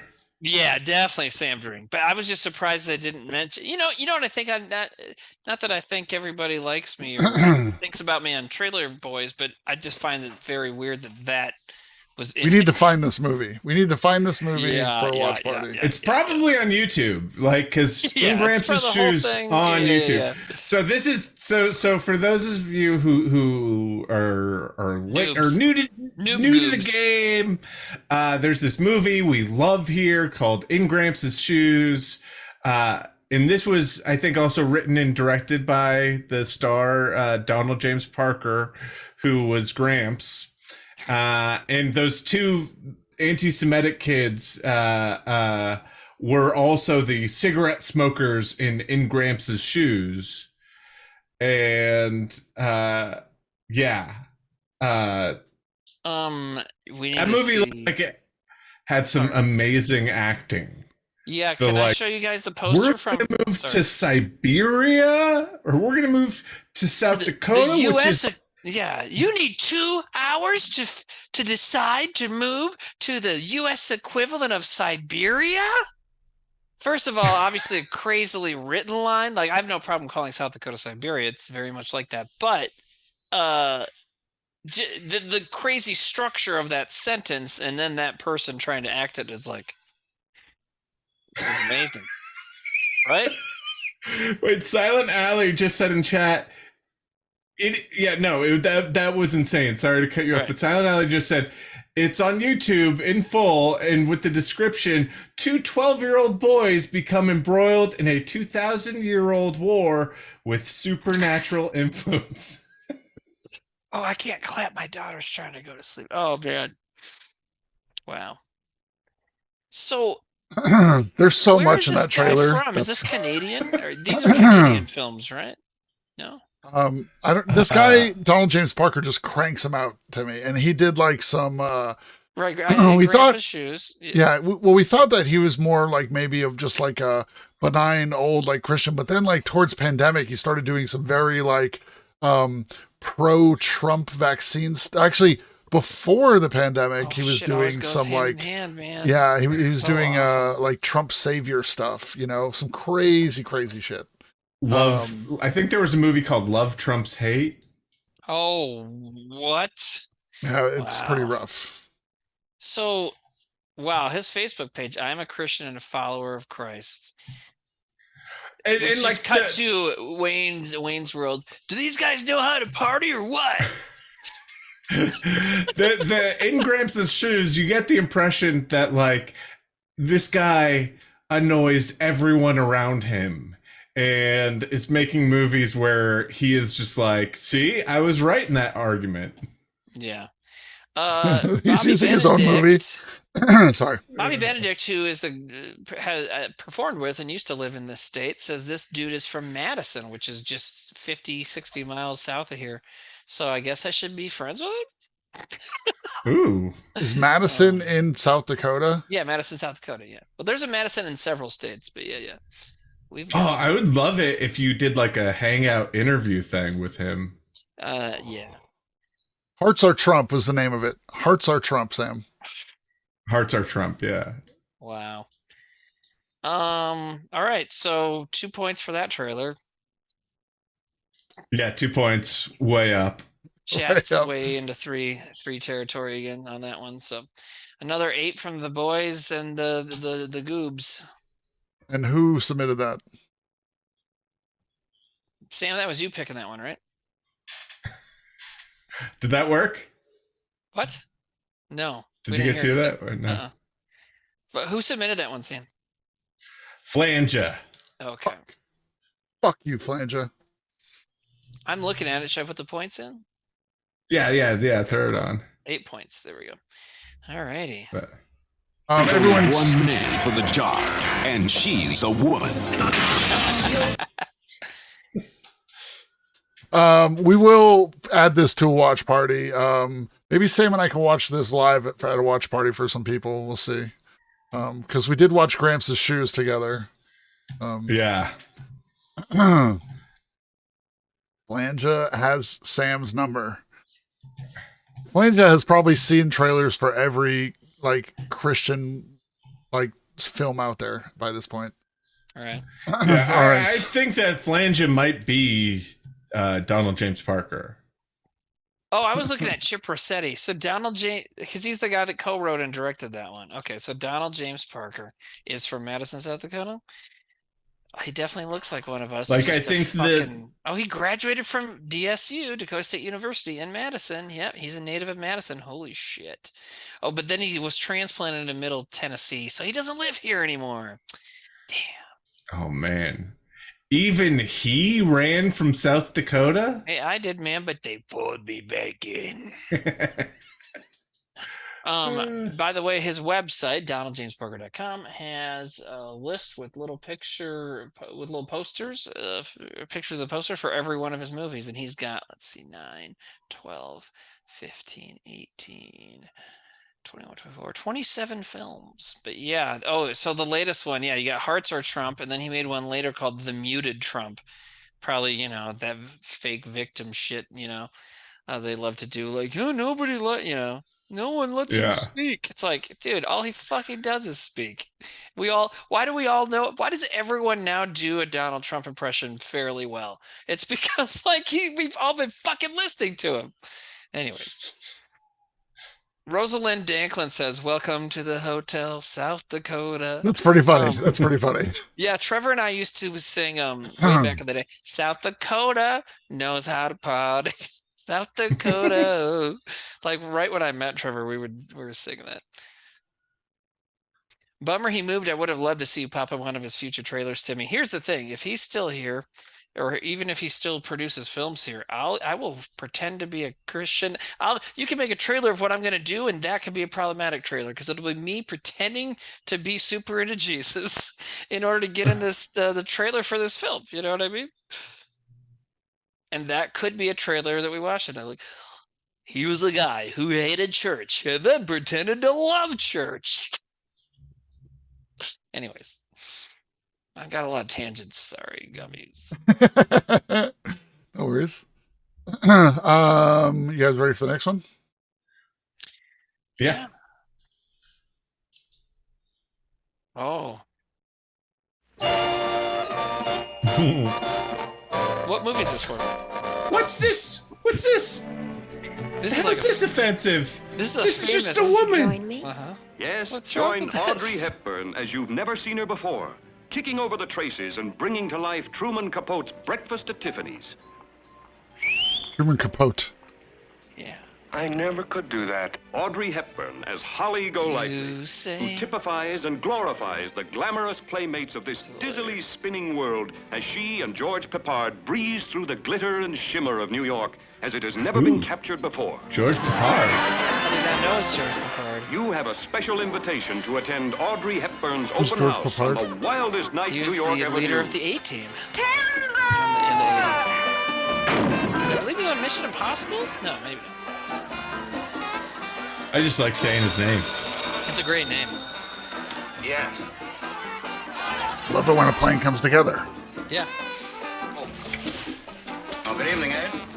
Tell you one thing, Fred, darling. I'd marry you for your money in a minute. Would you marry me for my money? In a minute. So I guess it's pretty lucky neither of us is rich, huh? Please, darling, don't sit there looking at me like that. Holly, I'm in love with you. So what? So what? So plenty. I love you. You belong to me. No. People don't belong to people. Of course they That's do. the I'm not offensive gonna let thing. anyone put me in a cage. I don't want to put you in a cage. I want to love you. Audrey Hepburn and And put you in George a cage. Peppard. Searching for love in the big towns, but sharing only part of their lives Is until the they thing in find the the trailer? deep, warm moment of truth that can't be hidden, even by the oddball antics on the brittle surface of New York.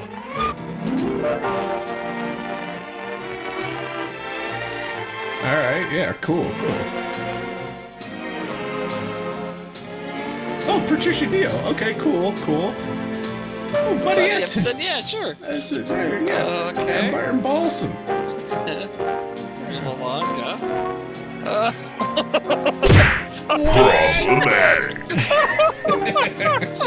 I forgot that it was him. I kept thinking it was Jerry Lewis in this one. Oh, man. Oh, Is that fake teeth? yeah, man. Yeah. Jesus Christ. Fuck. Oh. Man. And everyone knows this is in there, but it's always worse than you think. Yeah. Did you see what that just said?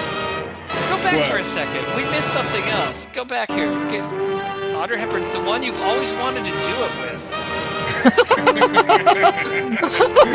What the fuck? Yeah. They got it right. Yeah, man. She was a babe. And Aubrey Hepburn's I'm possessive. sure there's a sentence before that would make at least put it in context, but Jesus. Okay, hold on. Okay. Oh, it's everything you wanted to do. And yeah. Oh yeah, don't freeze it there. Jesus. It's everything you've always wanted to do. To do. And Aubrey Hepburn is the one you've always wanted to do. Aubrey. So what that saying is, You're gonna bust in there, Timmy? yeah. Why not? I don't know. If I hooked up with her, I'd make sure I was facing her because she's pretty too. Anyways, was that sexist to say that? Anyways, I'm just telling you what I would do. I think, I kind of wish they had like a scene of Mickey Rooney like doing the character. They're Do like, you? Whoa, Mickey Rooney! I mean, I think I got it. No, Yeah. I got I it. think I need to see a little skit of it. Oh my god. It's 50-50 right now. That's weird. Okay. Why are people voting no on this? Picture's worth 1,000 words, and that was like 4 seconds at 24 pictures. Yeah, man, that was like over 100 pictures. Yeah. We're fine. Where says Timmy, missionary for Audrey Hepburn. Yeah. He's always wanted to try missionary. It's only been. Yeah. I've only ever done what the crab walk or whatever. Through the sheet. Through the sheet, yeah. Timmy's always have to look back and say thank you. You know what's great is we are slowly turning this broadcast into something that will not age well. True. It's very meta in that Fucking way. meta, man. We're so meta. Mark Zuckerberg's gonna introduce a new verification system for money that's gonna fucking ruin us. He did that today. Same thing that they did on Twitter. Anyways, 2 for me. Because the thing is, it is a normal trailer except for that. Silent Alley says that character was not even Japanese in the first draft. Mickey Rooney just showed up with the fake teeth and they ran with it. That makes sense. I don't believe that. I don't believe that. I don't believe that. Well, I very much doubt it. I mean, I would not be surprised if it was not in the novel. You know what I mean? Like, he's just doing it that way. Nate says something's come between us. I don't believe that story, and I think that person lied. Yes. But I said, what about? Okay. Oh, I totally didn't get where you're going. I'm like, I know this song now. I got it. Well, you know me, I hear that song a lot because of my job. But yeah, it's definitely one that's. I'm gonna give that 2 points. That was I think it fit the thing well, fit the topic well. And here's the thing: is we all knew it was coming, and yet when it shows up, it's still. Oh, you didn't? Okay. No. But I knew it was coming. Well, I haven't seen it either, but I knew that. But so, anyways, I knew it was coming, but still, it's so shocking. And so, yeah, I was gonna say, if someone who didn't know, so Nate, you had no idea. So what was your first reaction to that shot? I've heard he had done that character, but I didn't know it was like this movie, and I hadn't seen the movie, and I was just like, whoa! I was like, are those fake? Like it was so quick, it took me a while to process. You know, I hit the button because you guys reacted, but then that's why I had to rewind it to see it again to see what was going on. But yeah, I'm giving that 1 point because I didn't feel it was enough for me. Wow. And chat has given it. You heard him. Let's yell back through time. You heard him. Breakfast at Tiffany's. Nate says more racist. Yes. Make it more racist, please. Chat gave it 2 points. That is 6 points. 6. 6 going to, that was submitted a couple times, but this one was Schwingles. Okay. Schwingles? Yeah, that's Schwingles. Yes. Yes. Yes. Is it my turn? I think it is. I didn't look yet. Oops. This sounds ripe.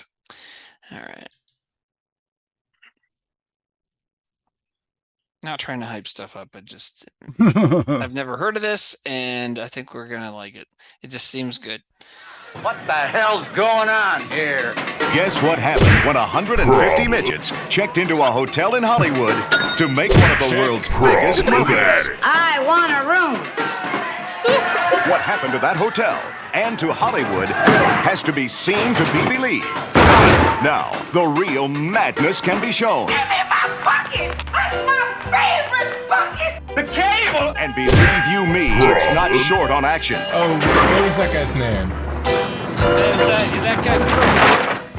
Is that Tim maybe? It's not short on He's danger. in, I Thing. could have held the elevator, sir. Punky And Brewster, it's not I think. short on romance. Bruce Thorpe, United States Secret Service. And who's that? And I suppose that's your gun, huh? Oh, no, I wear a shoulder holster. It's not short on excitement either. Get it? All kinds of excitement. Get it? He's assaulting her. And you can believe it's not short on laughs. I'm gonna miss you too. No time for pygmy perversion. Problematic. You will cooperate or I'll blow your brains out. If you haven't already guessed, it'll be out shortly. Chevy Chase, Carrie Fisher, and 150 of Hollywood's smallest stars in Under the Rainbow, a giant comedy. Coming from Orion Pictures. What an interesting hotel. Wow. Holy shit. So, I think, okay, I want to say that so far we have been seeing swastikas less than I thought we would. However, I did not expect to see swastikas there. Somebody remember this movie, because I feel that's something like we have to, because that looks crazy. And the big stars that are in it. 81, Carrie Fisher's in it, Chevy Chase, they were big stars then, you know, like. It's the movie, the voiceover where he says it'll be out shortly. Yeah, beautiful. I rolled my eyes quite hard then. You can go back and look, but I was just like, not because I thought it was annoying, but because it made me come. Oh, that's your O face, huh? That's why I keep getting broken up with. They're like, you don't look like you enjoy this. Anyways, too personal. Yeah, that was super weird and had a lot of different stuff. What are you doing? It's loud. Whatever he's doing. Yeah. You unwrapping Pez? That's what it sounded like. No.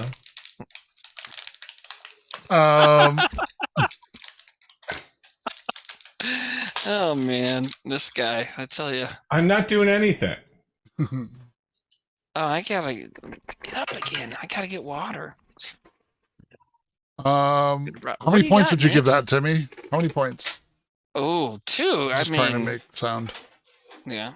2 points. I have to give that 2 points too, because it was It's fucking crazy. just I feel the crazy. people, the people that are giving this 1 point may not understand how the show works. I mean, yeah, totally, man. And the show works that you vote 1 if you didn't like the trailer, and 2 if you did. And the theme tonight is trailers that didn't age well. So if you're voting 1, that will also not age well. I mean, come on. I mean, this so far had so much. This had the most like questionable shit out of anything we've seen tonight. Yeah, man. Anyway, it was so quick with it too. Midgets, which at the time was acceptable. This year, now it's like, oh boy, Yeah, it very quickly didn't age well. Like, it was, which was great. We got to sit back and enjoy the trailer. Yeah, it's like, let's get this out of the way. This is gonna be offensive. All right. Yeah. The gay draft dodging one topic? is pretty good. Yes. The gay draft dodging one, yeah. All right, so this got 3 points from chat. 5 from us. 9 people don't understand what the show's about. All right. Okay, so that's 8 points going to Hendo. Hendo, good pickup. Love Hendo. you, man. We got some high scores tonight, my friends. It's gonna be tough. Got 10 trailers watched so far. We've been on for 2.5 hours. Uh-oh. Just kidding. And we have, but yeah. Okay, it's my turn? Yeah, man. Yes. Okay. All right. Let's see. I'm not sure how this one's going to be problematic, but okay. I mean, this one seems like it definitely aged well. Let's put it in here. Okay. This one like probably holds up really well too.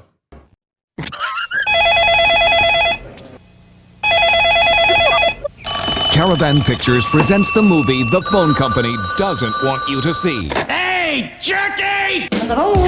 Who the hell is this? Our Lady of Saros from this. Oh, I got hemorrhoids bad. My heinies are killing me. And action! The Jerky Boys, the movie. 3 gorge burgers with cheese? Okay, great. Spicy hot lammy nipple chops with minty pickled sour sauce. Starring the Jerky Boys themselves, Johnny Brennan and Kamal Hamed. Wow. Watch this. What are you doing? Oh, you cut it out. Stop screwing around on that telephone. Featuring Alan Arkin and William Hickey. Do I know you? Sure, you know me, Chief. We go way back. They call me Rubberneck. And cut! And directed by James Melkonian. They're sort of 2 down and outers that all they really know how to do is hassle people over the phone. Yeah, put Tony on. Is he there? Yeah, who's calling? Look, Jerky, I don't need to talk to you. Get me Tony, I said. Okay, hold on. The movie is based a lot on the first album and the new album. There's actual characters that were created on the albums that are being used in the movie. Hello, who's there? Please, open up. Sorry, I can't open the door right now because I'm naked. When people heard we were making a movie, they were in shock saying, what the hell's the movie going to be about? Who am I talking to? Hey there, tough guy. This is Frank Rizzo. Who? Frank Rizzo, open your ears, jackass. They end up calling the mob, and Johnny pretends he's Frank Rizzo, this new mob boss coming into town. Frank Rizzo. Frank Rizzo? I don't know any Frank Rizzo. He said he knew you from the old days through Mario. Which Mario? There's 400 Marios. That sort of gets them in trouble and gets them on the run. Come on. Get him! Let's go, come on. What the hell is going on out there? A big burly guy got into my camp, hit me over the head. What they do is a kind of genius. I think that not a lot of people can do what they do. We're the best. You better be the best. Tonight's a big show. Oh no! Tom Jones makes a rare movie appearance, serenading the Jerky Boys. Wait. What year did this come out? Okay, I gotta look something here. I think they're great. I mean, I've got the CD. I listen to it. I play it to everybody that I can. And everybody I play it to, they love it. Everybody laughs like hell. There's so many things in this world to be down about. You know, we're just trying to make people laugh.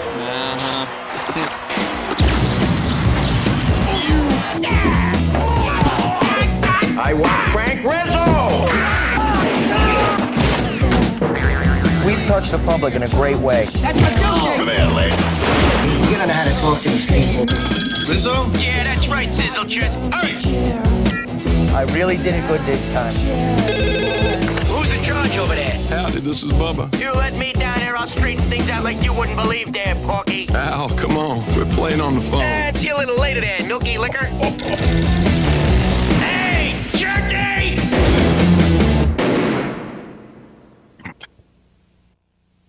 Oh man. I can't believe they got Clinton. Dude, he loved it. He was in contact. You know, it's like, let's do this. Clinton had the CD. He played it for everyone. Oh man, Jerky Boys, they're great.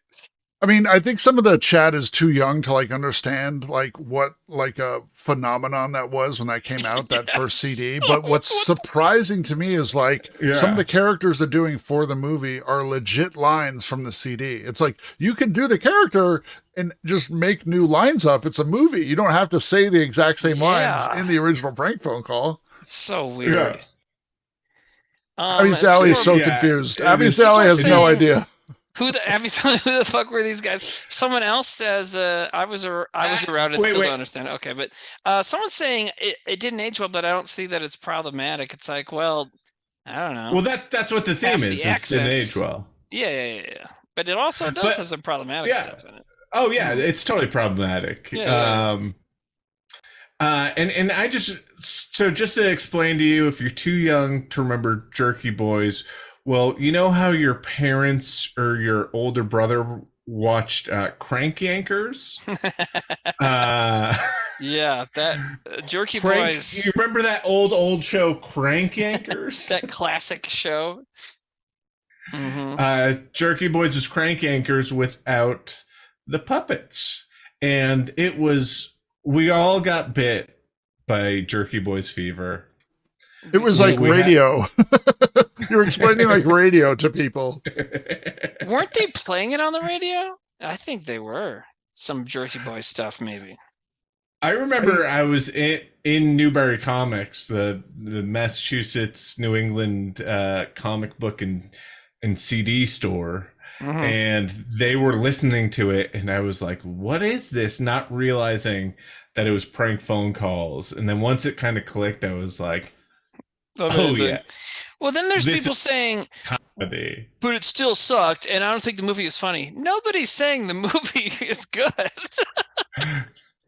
I mean, yeah, it's for one. Here's the thing, man. Everything, like, just because Sam's saying that we liked the CD or that they were a big deal at the time, doesn't mean we're saying the movie's good. People go from one medium to the other, and it doesn't always work out, which is the case. I wonder what these guys do now. Probably just more Jerky Boys, right? I'm sure they spend a lot of time saying, like, if we put out Jerky Boys today, we'd totally be canceled. You know, I'm sure they spend a lot of time saying that. I never wanted to see them. Like, yeah. So the Jerky Boys, like, the thing with this movie is everyone's like, oh, we're going to finally see the Jerky Boys. Then as soon as you finally saw the Jerky Boys, you were like, nah, didn't need to. They're just two fucking guys. It killed it. All right. Yeah. You were like, I'm done. Okay. Oh, check this out. In 2000, tension between the two developed. The duo appeared in the Psychopathic Records film Big Money Hustlers, which I believe that's an ICP movie, right? Correct. Yes. Yeah. Okay, so you would be correct. And then, wait, did you say Hustlers or Rustlers? Because that's Hustlers is the first one. Yes, Rustlers is the sequel. All right, so they were in the original. Yeah. Okay. Anyways, but then they ended up. Last thing they have. Oh, somebody recorded. I think. The white dude split up and started doing solo stuff, and recorded new prank calls for a Rolling Stone retrospective in 2014. So that was the last time Wikipedia acknowledges anything. But it is very funny to think like these two guys do prank phone calls. They're like, "Fuck this! I'm taking it solo so I can really do what I want." Wait, did he record? Did he record prank phone calls for a Rolling Stone retrospective or a Rolling Stones retrospective? Rolling Stone. It would be cool if it was Rolling Stones. I went on a few dates with this girl. Keith, you gotta hear this CD, Keith. Keith, come here. You gotta hear it. This is hilarious, Keith. Keith's like, I get it all. I went on a few dates with this girl not super long ago, like within the last 5 to 8 years. And it was early on. We were like, hey, what are you really into? And she was like, Jerky Boys. And I was like, cool. No. She totally was like, it was like her number one thing. It's like, are you what serious? She thought for real. And I was like, Sherbot is, hey, we're getting rated, by the way. Thank you, Sherbot. Thank you, Sherbot, for the raid. So Nate, was there any irony? Well, that's what I was waiting for. I was like, and then she was like, yeah. And then she just kept going into the bits. And I was like, oh, it's not even like the new stuff. Like she followed them for so long and was like, oh, I like the stuff they put out last year. It was like the first CD. Like she was just like, that's wow. I'm like, did you just find this out? And she's like, no, I was a fan when it came out. And I was like, cool. There's some good comments. Liddy Petuni just says red flag. Tax Ship says at least that tells us you date women your age, Nate. That's when I stopped. That was the last one. You're like, oh, women my age, they're all into the Jerky Boys. Licorice Rice Liquor says that girl is probably or they're into the Jerky Boys. Licorice Rice Liquor says that girl is probably a freak in bed. Oh man. Punish Wilbur says, was she from Lowell, Fall River, or Framingham? Which I don't even know what that means, but you guys must. Guess. She is from one of those. I'm not. Yeah. Do you know what's funny? Do some Lowell. I was just on the street in Pasadena, and these two people come up to me and they go, they're like, "Hey, we're not from here. We need to ask you a question. The people come up and ask you to donate money to causes a lot here. Is that like a thing here? And I was like, sometime. And they're like, oh, okay. Because I think they thought they're like, they don't do that where we're from. And I was like, oh, where are you from? And they're like, well, right now we live in Portland, Maine, but we're originally from Fall River. I was like, checks out. So chat doesn't like this trailer even for the theme. They said they're only giving it 1 point? 39% yes. Well, I'm giving it 2 points because I loved this trailer, and I remembered that I went to college for. I think the guy that plays the mobster's son in that movie. I went to college with that guy, and so. I'd give it. I think I might only give it 1, but I did like it. I'll give it 2. I like the part where they're like Tom Jones in a rare film appearance because he was in a lot of stuff for the 90s. I really enjoyed the element that they had to convince us that it's a movie. They had to keep showing the behind the scenes stuff and that's what I was going with that. We really made this, you guys. That's very rare. Yeah, he was in Mars Attacks Tax Ship, but that was after this. I just Googled that actually. When they said a rare film appearance by Tom Jones, I'm like, wait a minute. But yeah, Mars Attacks was after this. But all yeah, right, man, I remember this. This is my first memories. The Jerky I only Boys give it trailer. 1 point. I only give it 1 point. All right, 4 from us. What's that? 1 from chat? Yep, 1 from chat. Whose right, turn so was that's that? 5 total. 5 total. That was my pick. Okay. And that was Dead End World. All right. So it's directed by James Malconian. Oh. Because they make it a big deal in the trailer. That's why they said that in the context, right? Cletus Van Dam said Tom Jones has only appeared in really shitty movies. LOL. Mars Attacks is fucking awesome. What? I'm gonna get all fucking heated up about this. Are you looking up James Marconian, Sam?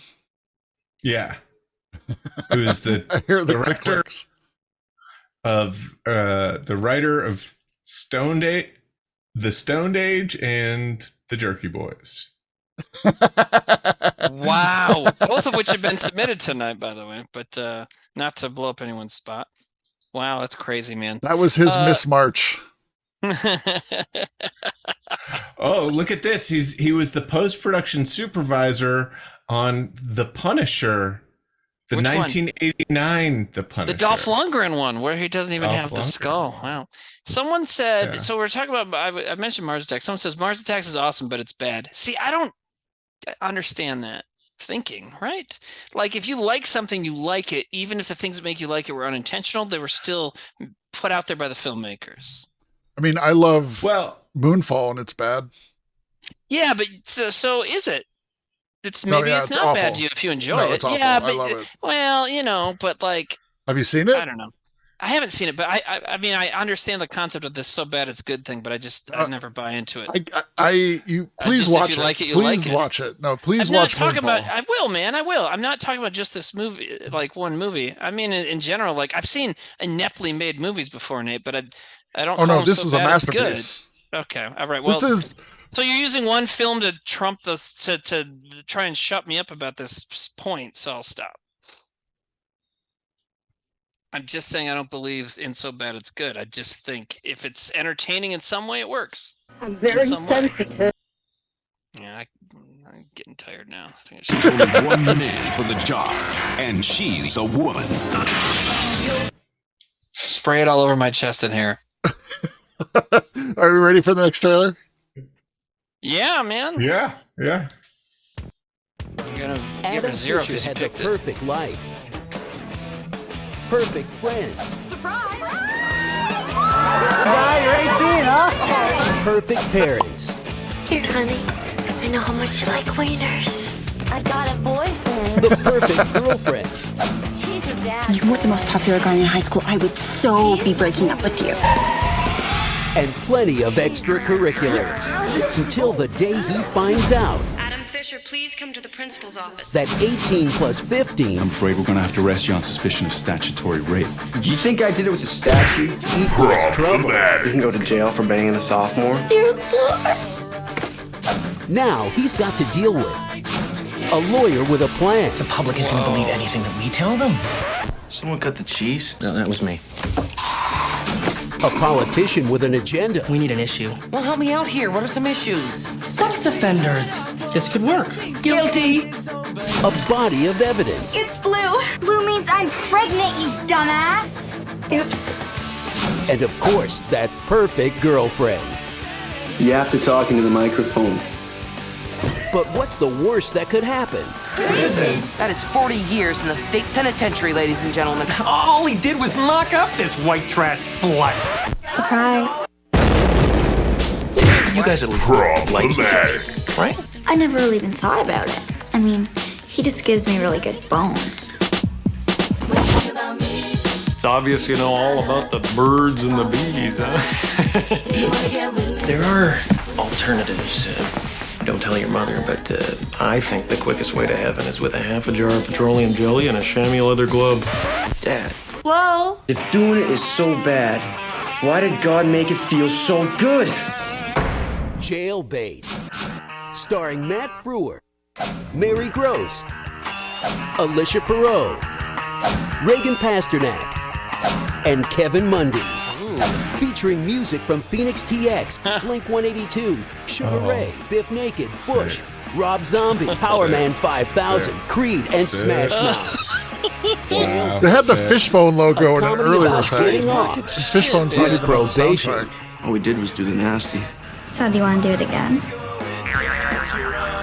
Jailbait. Wow. From Barnholtz Entertainment and Sunland Studios. Is that Ike available on Barnholtz? MCA record. No, it's spelled differently. Although, I mean, no, I don't know. So this is the first one we watched that I felt like had a political agenda. Right? I mean, do you guys see what I'm saying? Yeah. That's interesting. I did not notice that. But the whole thing is like very fucking right wing. Maybe not even right wing at the time because it was made 20 years ago, but whatever it was. Whatever you would call it, but it was extremely like suggesting that what he did wasn't a crime. That's like the whole trailer, right? Yeah, and also as soon as they introduced, I'm sorry, what? No, but I agree with you, and it's like, and they were also like. Oh, they were like sexualizing the 15-year-old girl. Yeah. And then if you notice in the trailer, as soon as they introduce the concept statutory rape, the next thing it just says the scumbag lawyer, the crooked politicians. It's like it's everyone's fault but the guy that actually raped somebody. So this guy who made this movie is like trying to he's like, look. He's like trying to make a political statement. He's like, look, we should be able to bang 15-year-olds, and I'm going to make a movie about it. Right. Like, that's what it seems my like. My girlfriend is only... Yeah, he's like, you guys, we should make a movie about this concept, because, me and my 13-year-old girlfriend, I mean, we're doing great. It's the director of 2025. What's that movie? What's that?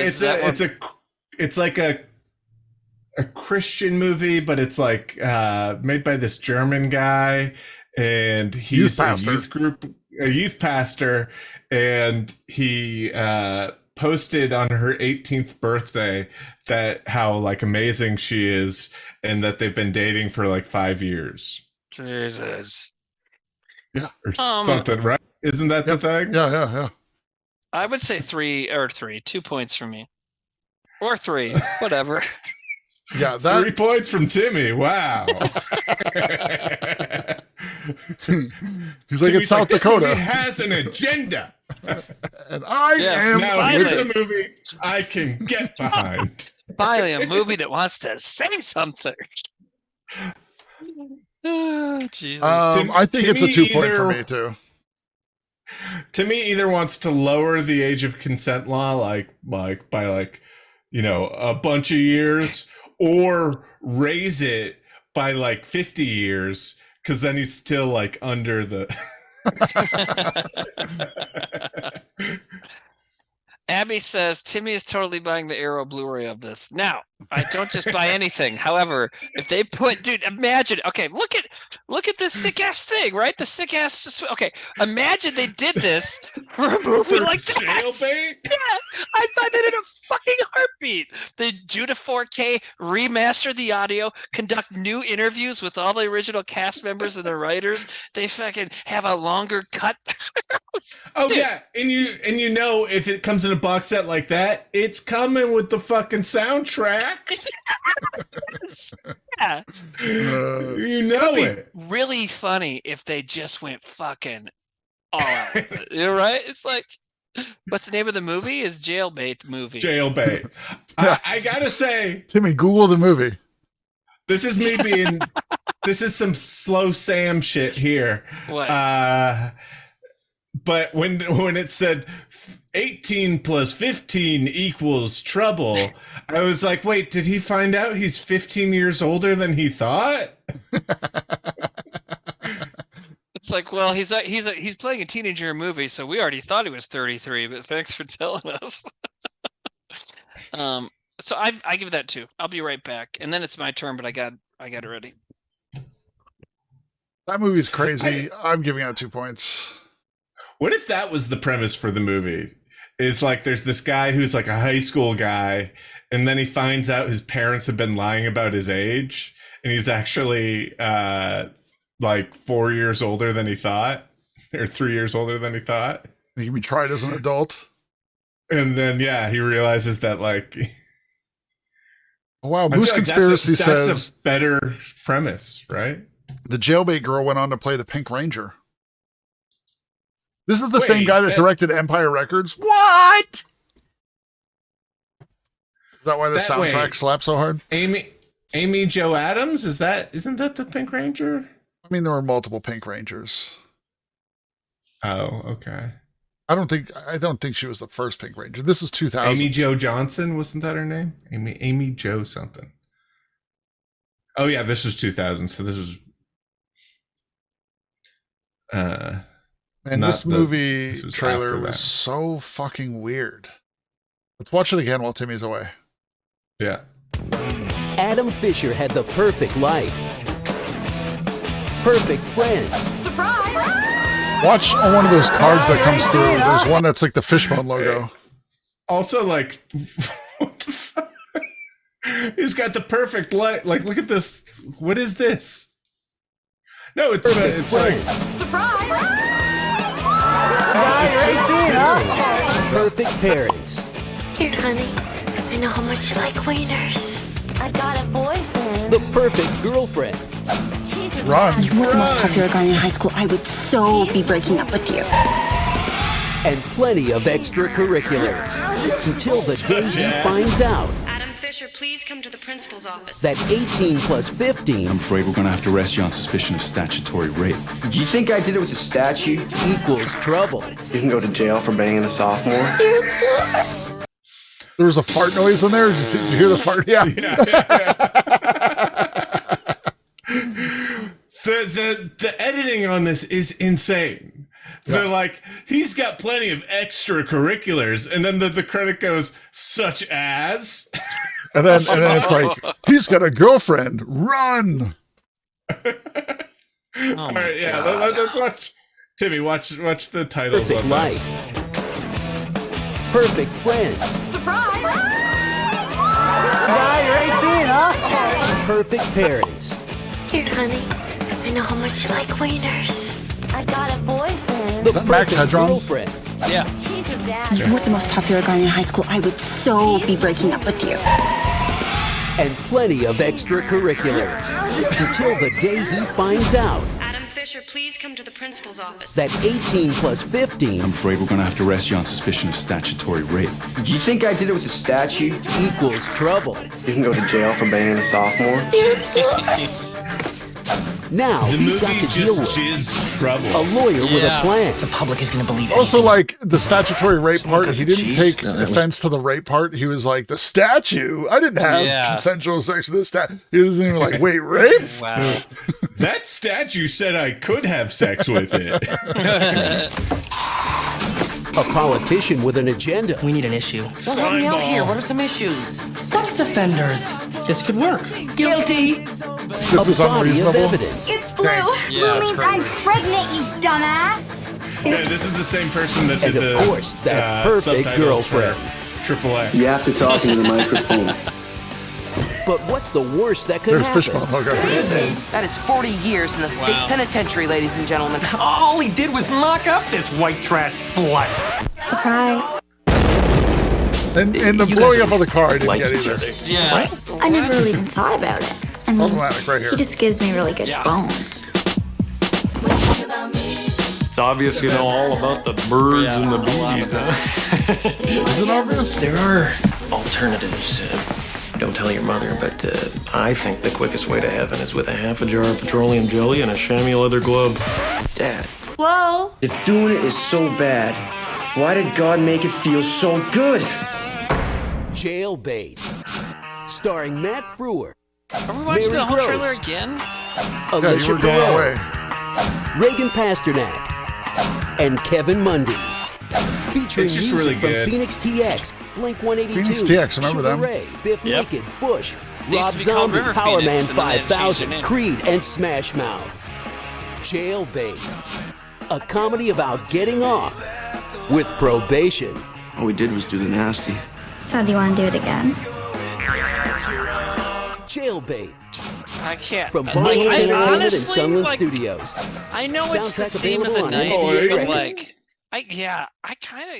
It's hard to believe that was a real movie. You know what I mean? Yeah. Like, it's like, yeah. because dude, it's like they just every frame they show the 15-year-old girl in it. They're like, It is the Shout shit. Factory logo.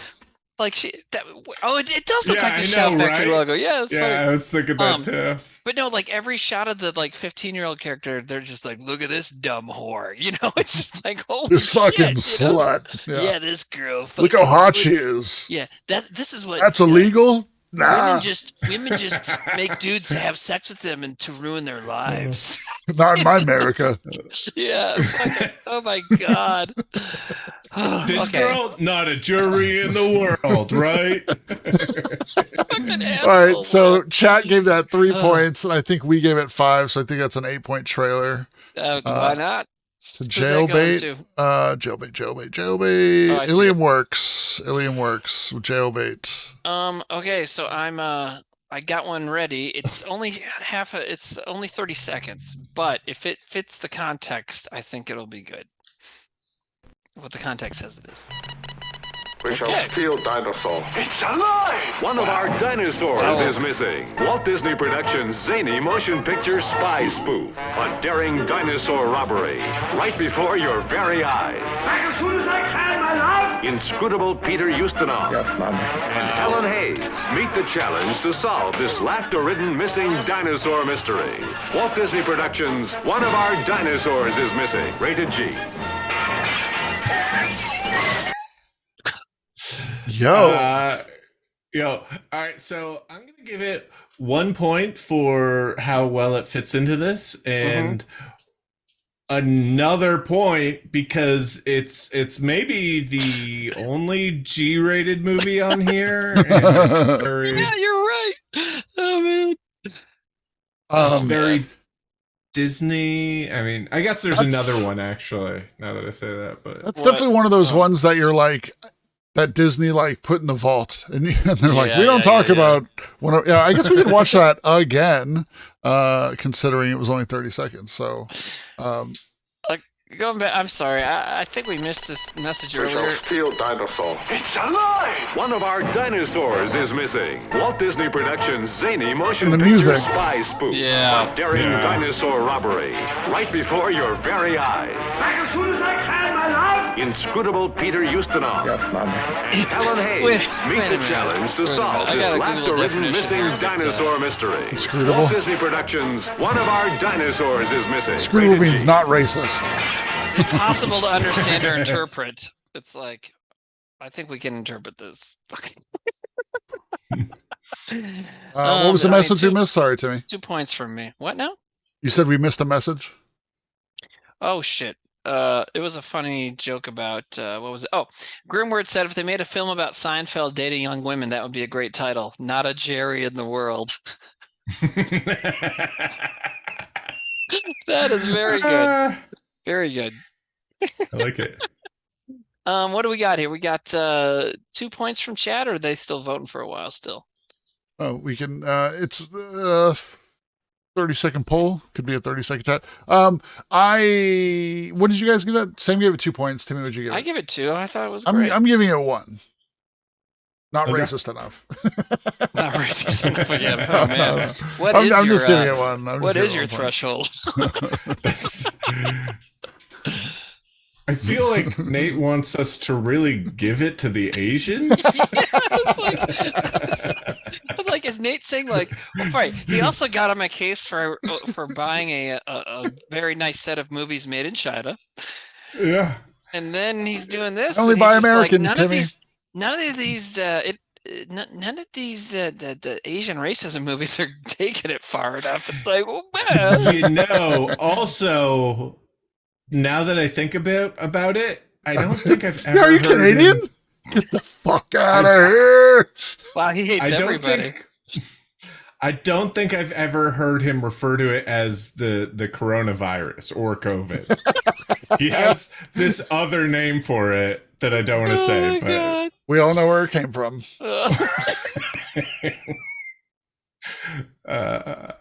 The filter says, was there an accent even in the trailer? Is this my grandmother calling me again? No, that's me. is Why are you calling him? Oh. Hello, Sam? I thought Sam said he was calling you. All right. I'm giving that 1 point, so that's 4 points from us, and it is 2 points from chat. 2 points? Okay. So 5 points for Silent Alley. There we go.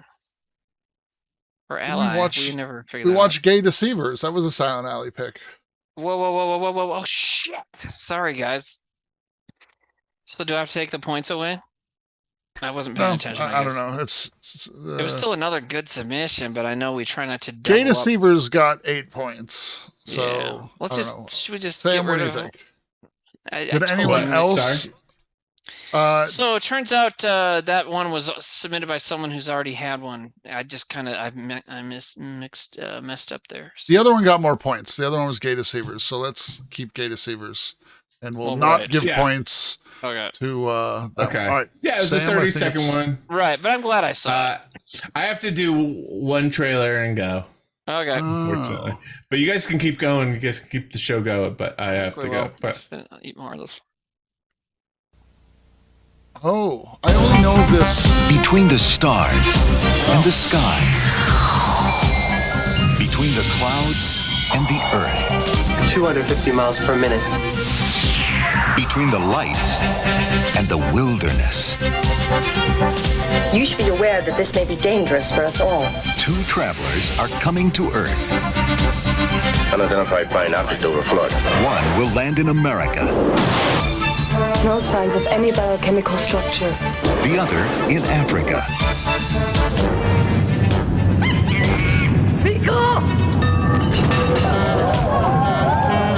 Now, in a land unlike any he's known, Nuki must find his brother. I want this creature alive. On the other side of the world. Nuki! Help me! The natives don't understand him. Don't shoot! The animals ignore him. And the scientists must capture him. There is nothing wrong here in Orapi. I've got a job to do. He'll need a lot of courage. Nuki! And a little friendship. We have no space creature here. Oh man, it's the mom from Mary Poppins. If we can't walk, we can fly together. Do you really think I can? Together we can. Whatever happens, never lose hope. And if you don't know what to do, look at the sky and make a wish. And if it is a good wish, the stars will hear you and it will happen. Nuki, for everyone who ever wanted a special friend.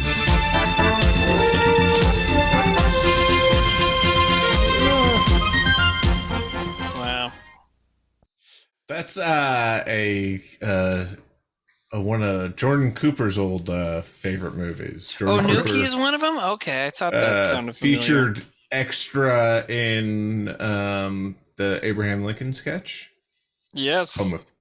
Featured He's extra. also, you can also see him in for a split second in the recent Steven Spielberg West Side Story. I consider him now he's like a professional extra. Yeah, dude, he's been doing a lot of extra work. Yeah. I consider him your guys the whitest kids historian. Yeah, he's really good at that on the on Reddit and stuff, sharing that stuff. And he's always been like that. He's on Reddit, yeah. For years, he's like emailed us like stuff like that he finds, and we always appreciate it. It's very cool. I think he might have put a short film that he made with me, Timmy, and Trevor in it on the board before, and I think there's a scene where like it starts out and one of the characters is talking about Nuki. Oh wow, okay, interesting. Which is funny because it was way before like Nuki. All I know about Nuki is it's a recurring Red Letter Media joke, and the only Red Letter Media stuff I really know is like the it's called the worst something, the best of the worst. I don't know, but they always talk something interesting about it. Oh, anyone who didn't see Red Letter Media Hubbub, they made a joke out of trying to sell this as a rare VHS and got 80,000 on eBay, mostly because of its association with their channel. That's pretty funny. But yeah, I mean, it is best of the worst. Yeah. So that is, they talk about it all the time. Nuki, they reference it a lot. But I didn't, I mean, clearly there was some problematic stuff there, but also like, I don't know. A lot of that trailer was just like, what? I don't know. I found it confusing. Was the problematic stuff that like Africa was like, I guess, indigenous, the tribal stuff? Yeah. Well, I mean, also I think that the element of it seems like it's very centered around the one white lady. Yeah. White savior lady. Yeah. Could be like that too. Lydia Batuni says needed more McDonald's. Yeah, totally was trying to cash in on the ET train, just like Mac and me. Yeah. I'm gonna give that 1 point. Yeah, I was going to give it one as well. Didn't give it 1 point. Chat right, so gives that's 2 points. 0. 2 points going to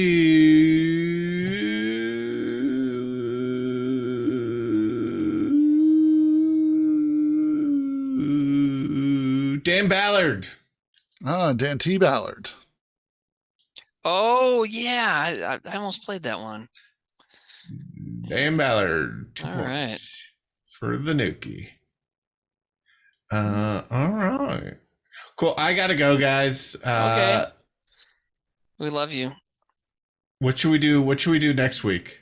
Well, so I was gonna only do this show every 2 weeks. Now that I'm starting to do Zucchini Boys again, but in 2 weeks I'll be gone in New Orleans, so maybe I should show up next week. But yeah, what do you guys think? What theme? Is there one from this? You can text me, or we can figure it out later. Yeah. Okay. What stuck out? What was? Okay.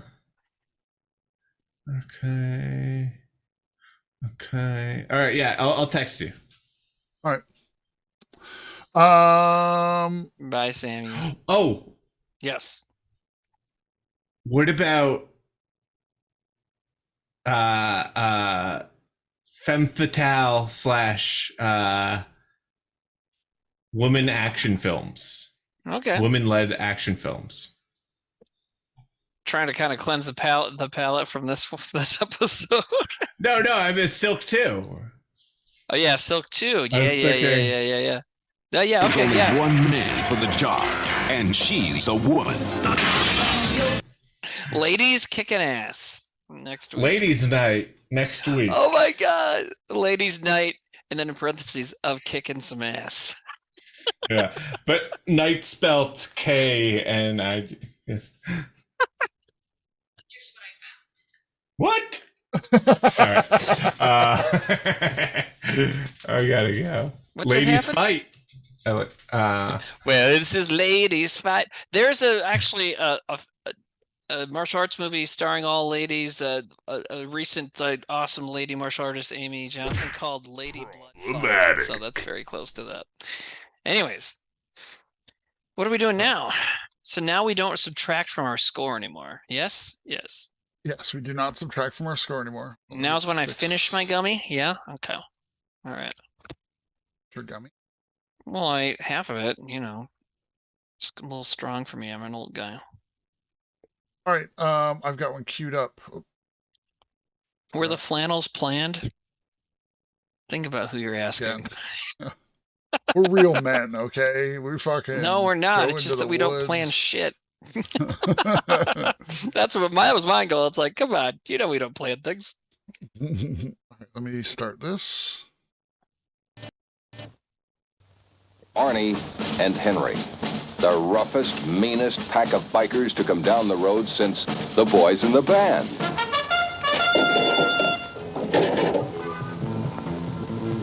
What in the hell is this? It's a maiden form, and it's mine. Give it to me. Packets. Problematic. The Pink Angels, a different kind of motion picture about a different kind of motorcycle gang. Behind the denims and black leather jackets, sugar and spice and everything nice. I see America, she's just around the bend. Problematic. The Star-Spangled Banner. You know, Arnie, I never knew my dad. For heaven's sakes. How come? He was always in drag. Where you men headed? Down the coast. Los Angeles? Yeah, LA. And what are you gonna do there? Ball. What? Okay, hold it right there, fella. What did you have in mind, Fancy Pants? Nothing I'd like more than to nail a few of those long-haired bastards. The Pink Angels. They rode a lonely road marked detour through a straight world. A world that wouldn't allow them to survive. Hi. Where's your broads? The joy's gotten better, boys.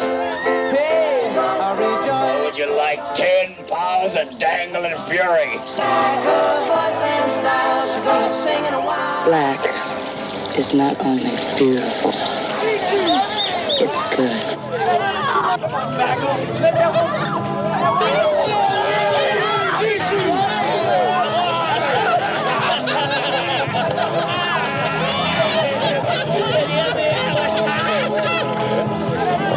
Kill those bananas. I want to take them alive. Don't miss the Pink Angels. Hard riders wearing a size 10 dress. Bless America.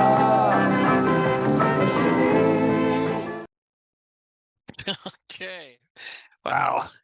I kind of like that. I kind of want to see that. Me too. And what's weird is like some of the narration is really awful, obviously, like, oh, they're wearing a dress. But also then like in the middle, he's like, they're misunderstood and they're trying to like like they're trying to present them as like they're not the bad guys here. They're trying to do their thing and everybody's fucking being an asshole. But then the whole trailer is also an asshole to them, It's kind of I don't know. They don't stay in one lane. They're kind of all over the place. Yeah. Very good. Yeah. It definitely odd. As far as like a movie and what they're trying to say. And there are some parts that like, it's not like a problematic movie, but you can definitely see how like some parts of it didn't age well. Cause now it's like, look at these freak bikers. But then there's like a message there, that's like, look, these dudes are trying to do their thing. Right. I liked it. That's a movie I would want to see. Yeah. It's also fucked up looking, but yeah, for sure. See, there's one part in the end. Kill those bananas. Yeah, kill those bananas? Kill those bananas. Take them alive. Are you trying to add that to the soundboard? Yeah, I think I'm gonna have to keep that for the good. soundboard. You know, Kill those bananas. bananas. I like that one. I don't know.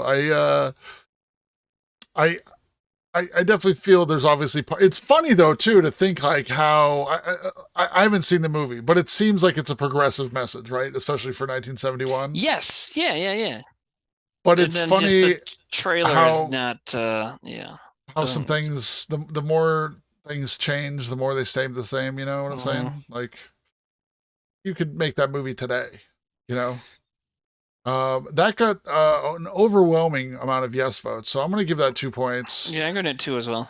Yeah. And chat gave it 3, so that is 4 points.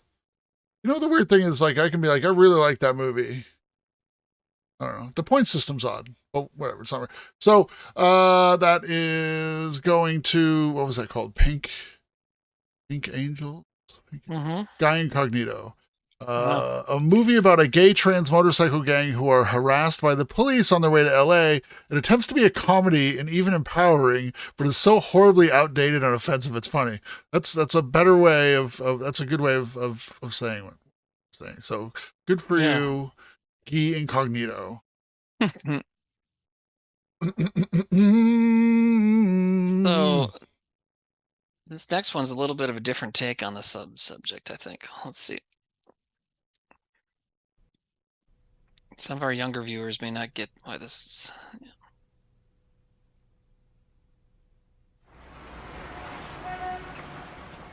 Clint, shut her down.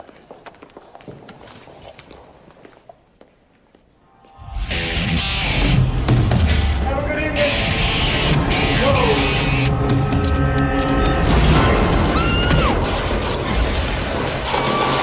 Ladies and gentlemen, please remain calm. Get your head down, get your head down. It'll all be over in about 30 seconds. Go, go, go, go. Clear.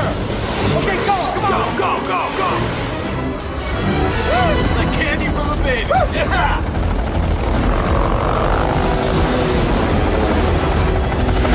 Sit back and enjoy the ride. Do you remember this? No.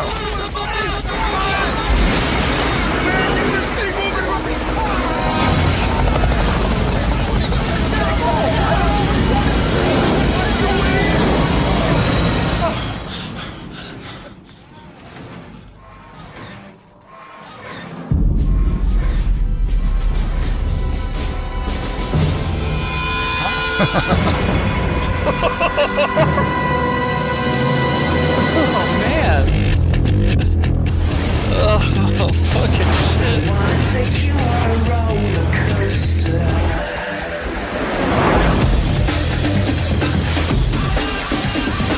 What band was this? I'm sure they're terrible.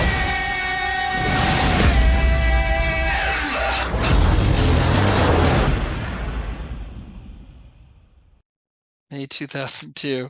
So they were saying next summer. So that means it was summer 2001. Oh man. Interesting. So Or maybe the literal trailer was- months before. Yeah. Oh my god. You know what? It still kind of hit me seeing the Twin Towers too. It's like, oh, but it's just kind of in the trailer. So like, oh my god, they really were banking on that imagery, and it worked longer than, or it ended up being stronger imagery than they planned. Right, Variant Sigma says they had to change the poster. That reminds me, Sully's little brother had the poster for some reason. With the reflection of the Twin Towers in his eyes. Yeah. Was that Chemical Brothers? I don't know. It's something We got to add that song to our Marbles soundtrack. Schwingle says, just showing the Twin Towers isn't problematic. I mean, sure, it didn't age well. Well, there you go. Then you just affirmed why it's on the show. Yeah, I mean, problematic isn't the theme. Yeah, not aging well is the thing. The thing is it's very. I think the easiest route to didn't age well is problematic stuff. That's a different case. That's why I said before he played it, this is a little different one. You know. Is the title down there? Can you see it? Did I title it wrong? For what? The Spider-Man? theme. I don't know. No, the theme. I think I might have. The theme is trailers that did not age so well. Okay. I was like, maybe I wrote problematic. Right? No, you didn't write problematic in there. I think it's just that this is the only one that hasn't actually really been problematic. But you know what annoyed still me? Fits the theme. That other one. You know what annoyed me about that commercial though? Because I was like when I was a kid, I subscribed to Spider-Man. I got like the comics. Oh yeah, in the me mail too. and I shit. got in the mail. Yeah, and yeah. I was like, Clone Spider-Man. Saga. Did you get the Clone Saga? What was the story when you were getting it in the mail? Do you remember? Oh, I was little. I read Clone Saga in as trade paperbacks, but it was not great. No, it's terrible. Yeah, I was like, that's when I was like, I gotta stop reading these. The original one in the '90s. Yeah, they've redone it a couple times. I didn't like that it was like a spider web, you know. Because Spider-Man never really made like actual spider web, like the helicopter in the Twin Towers was like a spider web, and it's like Spider-Man didn't make webs that looked like spider webs. In that movie he did, because in that movie it's when he had the organic web shooters instead of like the normal chemical one, you know. Yeah, no, it's okay. You can thumbs down it. I'm just saying that.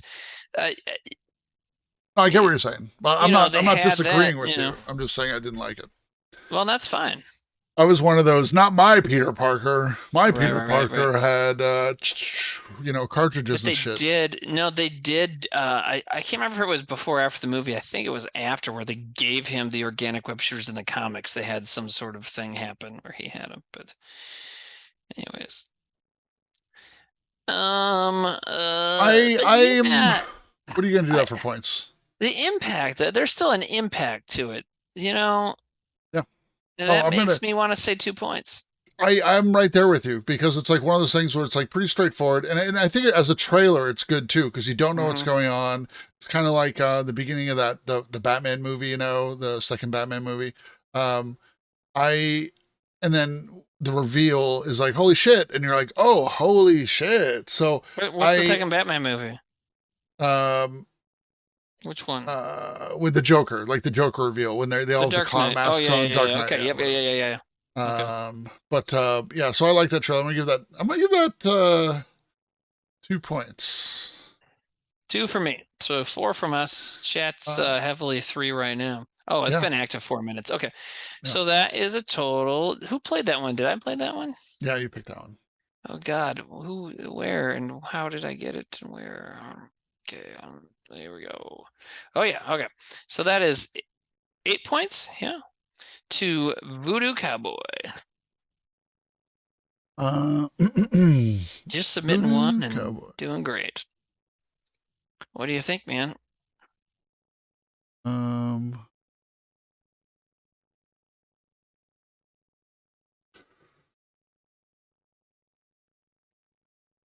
So some of these, let's see.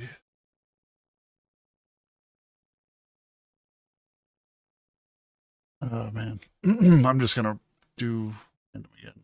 Yeah, go for it. Random.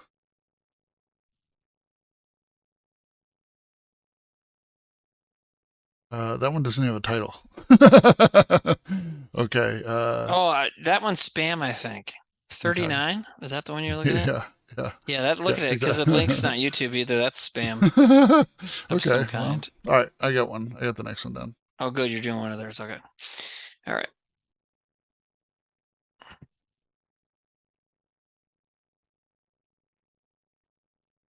Oh, uh-oh. This isn't TOS. There's no...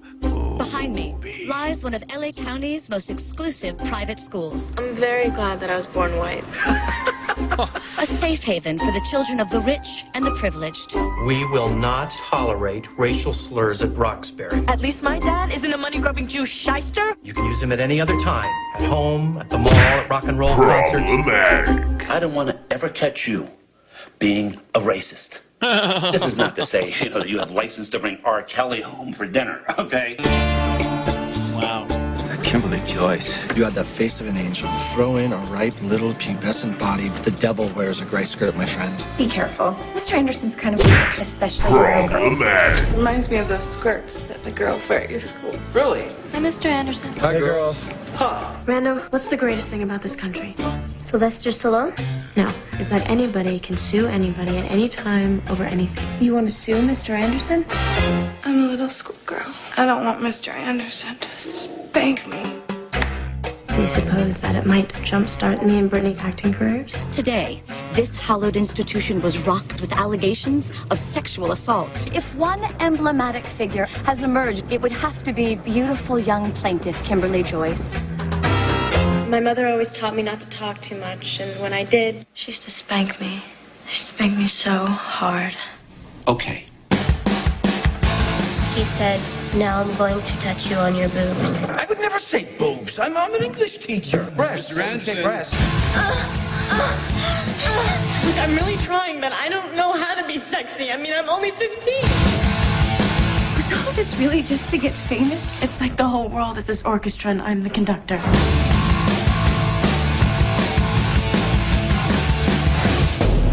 Daddy, I would never do anything to hurt you or your reputation. Yay, Kimberly. Good. Good. Yay, Kimberly. Yeah, also, like, he was like, don't worry, I got this. I'm James Woods. 10 years from now, I'll be fucking horrible.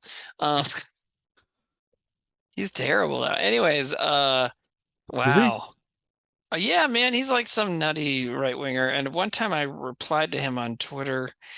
I don't think he read it, but a lot of people did. But it was when they were taking down all the Confederate statues. He put up a picture of the Iwo Jima Memorial, you know, the World War II soldiers holding up the flag. He's like, I'm putting a picture here so you can see it before the liberals take it down or something.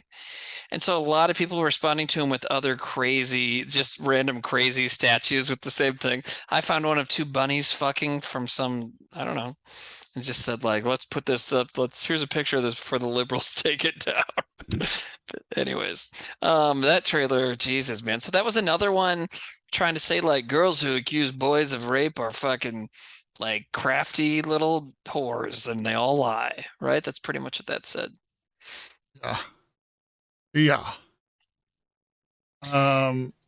Oof, duh. And there's little racism in there and stuff. It's great.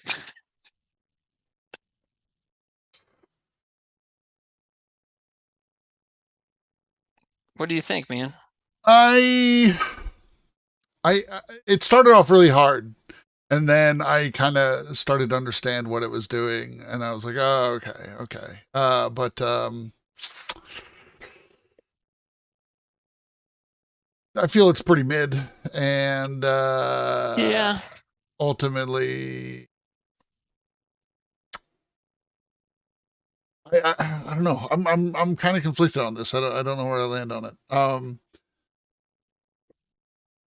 It started out really hard. Clip that. No. Yeah, I don't know. I don't know where I land on this. I'm kind of drawn, so that's why I'm feeling 1 point, because there's some parts where I'm like, oh shit. So that's 3 from us, 3 from Shat. Or has it been voting? I'll vote for 2 minutes. They're probably fine. Yeah. I say that's. I think I'm gonna give that 3 and 3. That's the one that I have the hardest. It's like I have the least amount of feelings of this trailer out of any of the other ones. You know, because some of them are like you feel things and you're like, yeah, this. I don't know. I don't have many feelings. That was, where was this? 39. Nope. That was Grimward, and that is 6 points for Pretty Persuasion. 6 point-a-loons. All right, where are you at, Timmy?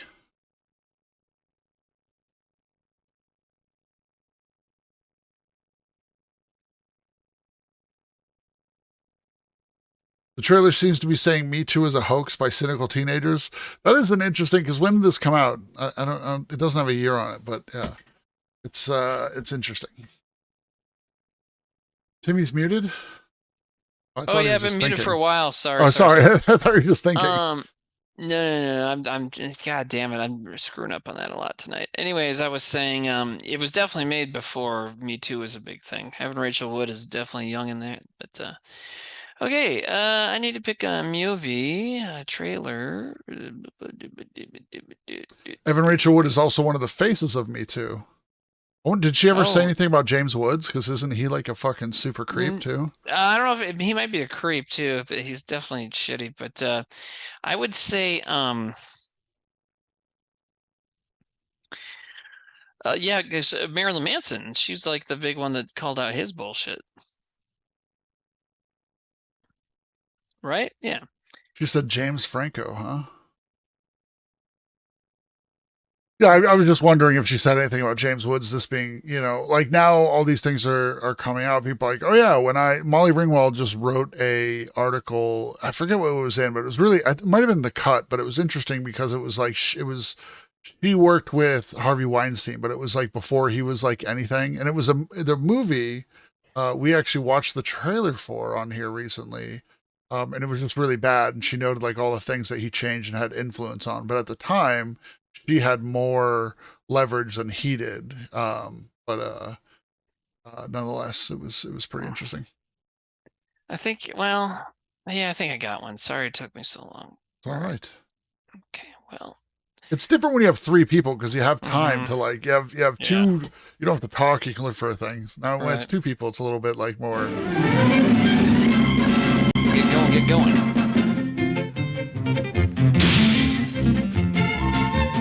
Here's entertainment surprise. Walt Disney does it again. For the merriest musical screen surprise of them Yeah, they all did. is headed your way. First, a new personality is added to the Disney Hall of Famous Characters. Panchito, the Mexican rooster. A two-gun churro who joins his fine feathered friends Donald Duck and Joe Carioca.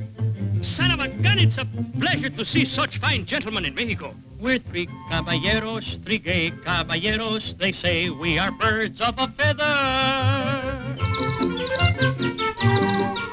We're happy amigos, no matter where he goes. They're 1, 2, and 3 goes, we're always together. They're the three Caballeros, a reckless, amorous, swashbuckling trio riding a magic carpet to romance and adventure. And here's a surprise, a glimpse of the newest thing to hit the movie since talking pictures came in.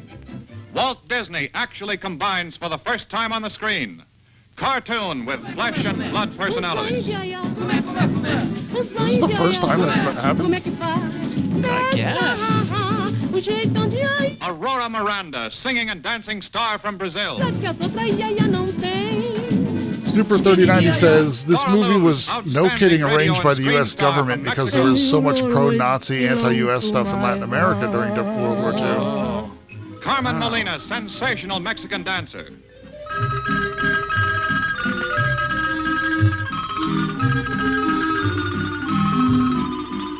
And a whole screen full of Latin American lovelies to set three feathery wolves on a laugh and love spree.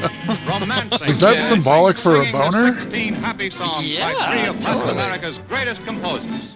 Very penile telescope. 16 top tunes for your heart, 1,000 thrills for your eyes, and no end to laughs in Walt Disney's latest pleasure-packed full-length Technicolor feature. Is this the 1960s Encanto? Huh? 1944. This is 1944? Yeah, man. Well, it says 45. 45. There, but yeah. Wow. This was the Encanto of that era. That's pretty impressive. Fuck me. So, I mean, yeah, looking at it, it says it was part of, yeah, like we were saying, film was produced as part of the studio's goodwill message for Latin America. Yeah.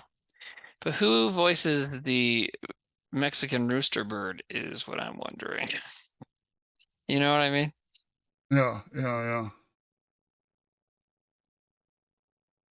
It didn't seem super problematic. No, it didn't. And that was a Mexican guy doing the voice for that bird. It did seem super pandery, but now with the Yeah. context, it does make sense, The surprising thing for me is saying that's a 40s movie.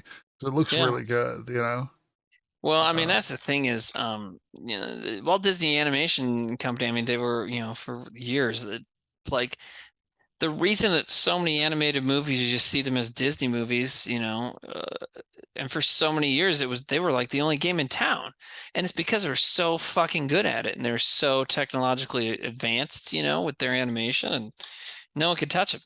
And then yes, they were also kind of fucked up sometimes, but technically, Anyways, I don't know. I didn't think it was super troubled. I don't know if I would really say it didn't age well. You know what I mean? And now, we've looked up things, so there's more context, I also think it's odd, though, that this is one of the ones that, disappeared off of, I feel like most people have heard of, almost every Disney movie. And then the ones you're like, I've never heard of this before. You're like, oh, because there's something spicy about it. This could be just bad. It just could not be a good movie, or there is something. It's apparently more like a bunch of little sketches. From when I just looked the Brazilian dancer has a special magic pair of glasses. Oh no! Away, Stark away. That's a pretty good joke. I was like, buy a magic pair of glasses, huh? That's so funny.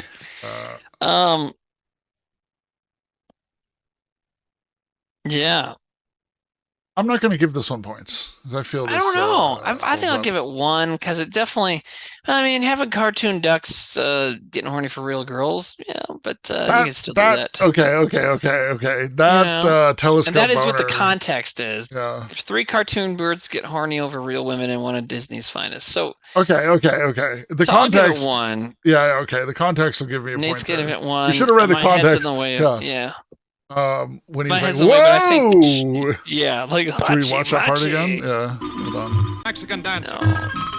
Lovelies to set free feathery wool of Latin American lovelies to set free feathery wolves on a vast Oh, and love they spree. grab his dick and they fight over it? Romancing, That's dancing, fucking singing weird. the 16 happy songs. All right. Okay, so that's 3 points total because chat's no, right? They're 1 point. Should I give it 1 point? All right, 3 points for horse paint. Horse paint.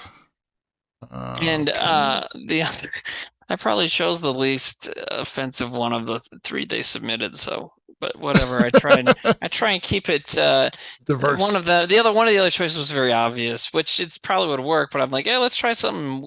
Not as sure about. Was it Soul Man? We haven't watched Soul Man. No, I have a song in the South. Are you ready? Mm-hmm. But we do need to get. Oh, I was looking at this one too. Across the burning sands rides a dauntless stranger, meeting every challenge with flashing sword and bare-handed daring. Where does he come from? Who is he? Well, I'm the Sheik of Araby. Go east, young man. Oh no! You'll feel like Is he playing? Would you mind telling me where I am? In the Garden of Paradise, noble master. with dancing girls. Oh no! Your command. Go eat and drink and feast. Go east, young man. Go east, young man. Elvis takes his own advice and plunges into the wildest, wackiest adventures of his entire career. Lured by a desert temptress into an Arabian rumble. Give the American a foretaste of things to come. Risking his neck for dames he never saw before. And seconds later, he's singing them love songs. This is my lucky day. Love's in the cards, I'd say. Thanks to Kismet. Hey, little girl, you better hang on tight. Now won't you swing it to the left and shake it to the right? So close, yet so far from paradise. It's crazy, man. 1 minute, our hero's singing his way out of the pokey, and the next, he's swinging cool as he invades the inner sanctums of love. In your wildest nightmares, you've never imagined such goings-on, as Elvis gets with it in a rockin', rollin', swingin' spoof. Rings on the fingers, bells on the toes. Shake, shake a little tambourine. Shake a ring, a jing-a-ling-a-ling. Shake, shake one little dancing Big beat to back down. That tambourine, that tambourine. Every pretty girl is gonna know I'm around. They're gonna know I'm in town. Oh, it's Elvis Presley.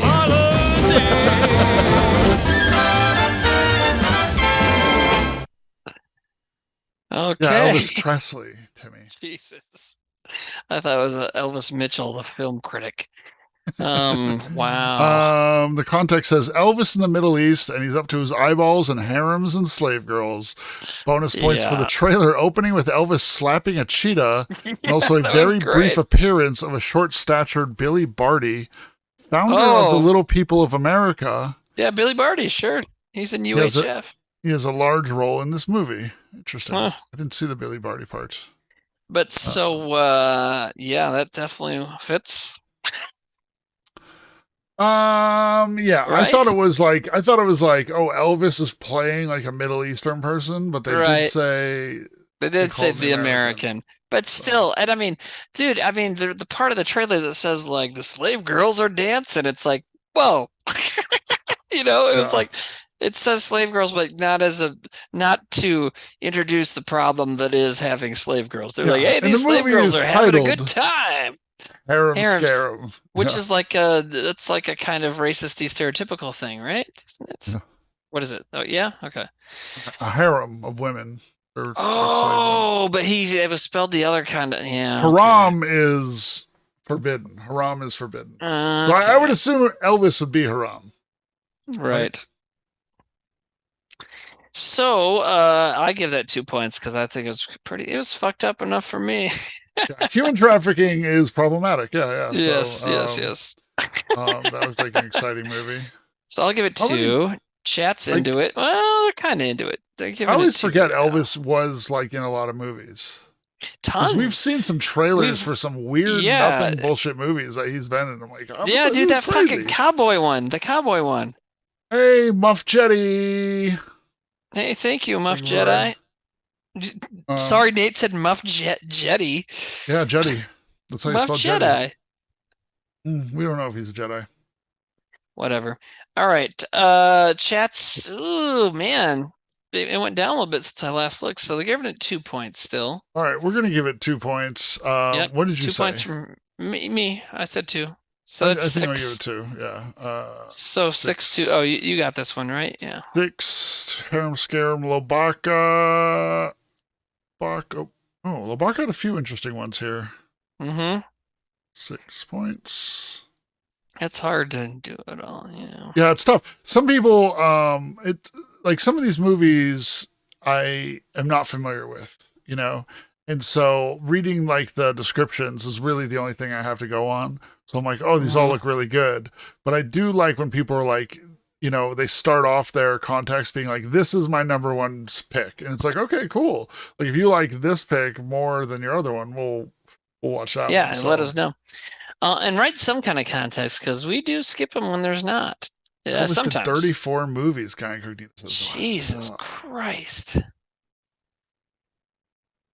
Nate, could you just for a moment sort by title? Yeah. Please. Okay. I think you know why. There you go. Okay. Alrighty. All right, this would be the first one. Okay, so can you go back to sort by name, please? So make sure this person hasn't already had one played. All right. No, they have not. All righty. Here we go. It's time.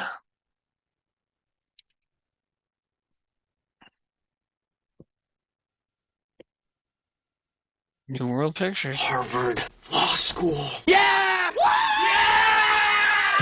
Tuition and fees.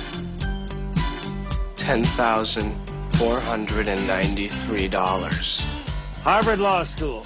This is a big day for all of us. That's why I've decided to let you pay your own way. Estimated annual living expenses. You ever applied for a loan before? $7,500. Mr. Watson, you don't pay your bills. Get out. Total for 3 years of law school.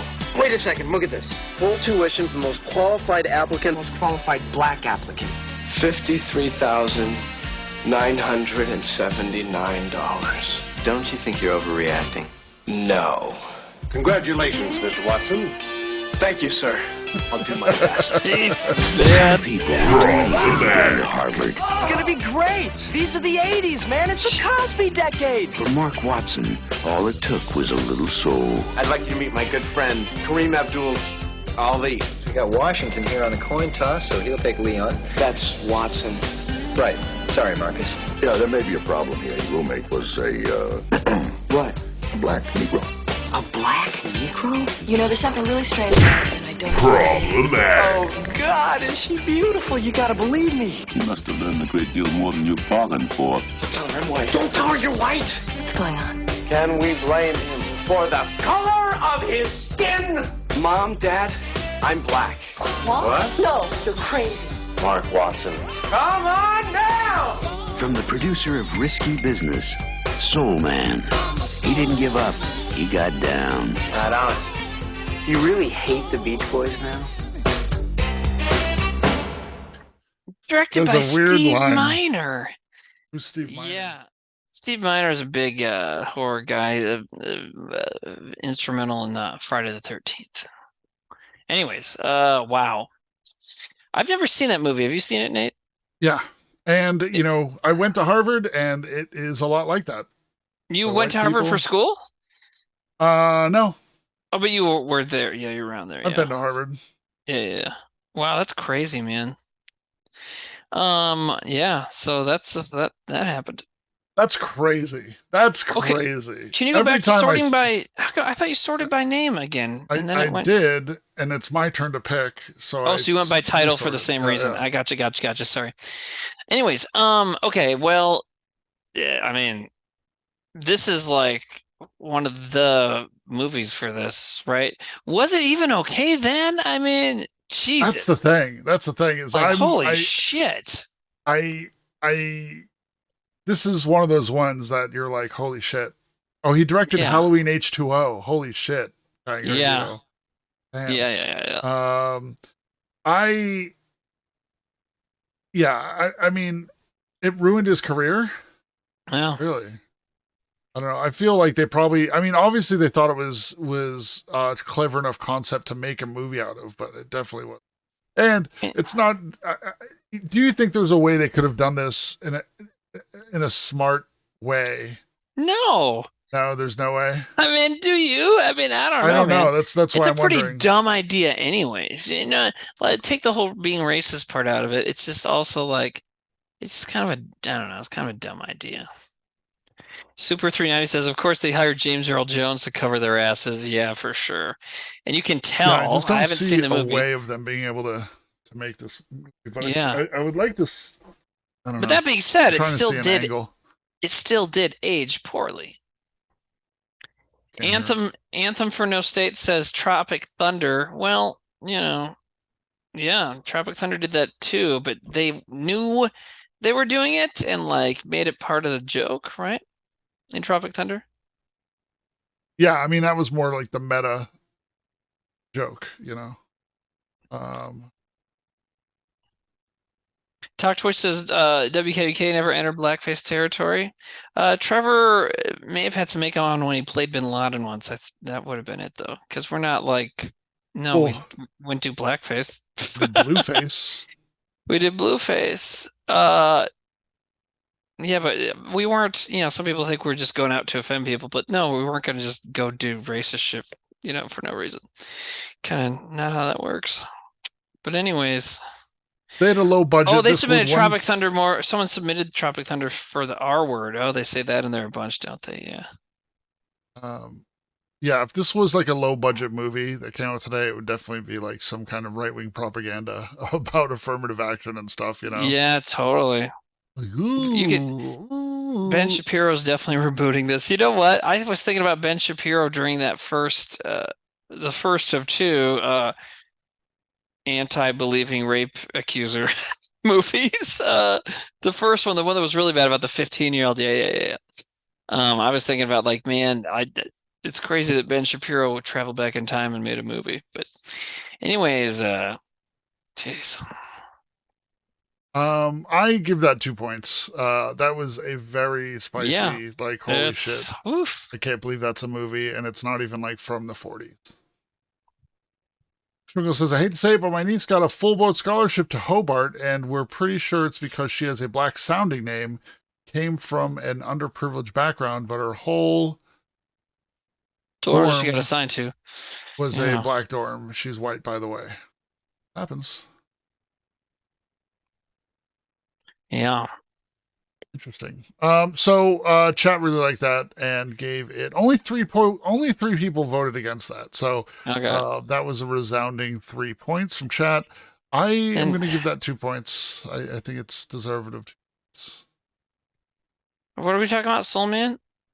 Okay. Soul Man, yes. Okay. Which was submitted a bunch. And wait, we're doing that at 7, right?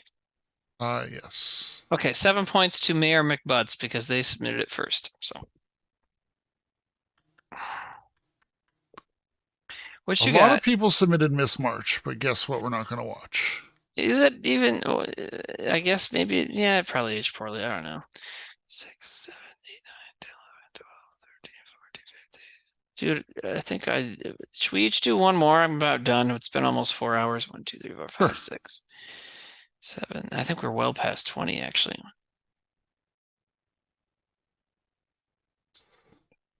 Some of these are problematic We're at for 20 reasons right now. Outside of what's in the trailer. You know, like somebody involved in the movie did something, or stuff like that, and that's why it didn't age well. Because remember, problematic's not the buzzword here. True. It didn't age well, but still, I think if you have to explain why it didn't age well outside of the trailer, it's not gonna hit us as hard. I agree. It's also tough too. I'll say for people, some people are like, "Oh, you guys never choose my trailers." When we started the show tonight, we had maybe 60 submissions, right? And now we have double that. So it's always tough because we get so many. And I try and take time before the show starts to kind of check things out and read some of the context, to be like, oh, this is good. Whoever wrote this, this looks like something I want to watch. So just giving you a heads up of the process, the earlier submit, the better. Also, we try to do, if people submit multiples, we try and give the points to the person who submitted the first one. We haven't done any challenges this season. It gets a little complicated. Sam changes the rule every time we challenge things. But I've just been going with a random number generator. And sometimes that gives good things, but sometimes it doesn't. So I kind of go back and forth. You want to do this one? I'll do one more. Then we'll be at 22, and then just do trailer of the week. Okay. Does that work for you? Wait, did you just play one? No, I just played that one. Okay. I keep seeing ones and I'm like, holy shit, we're gonna play this, and be like, oh, somebody else already did that.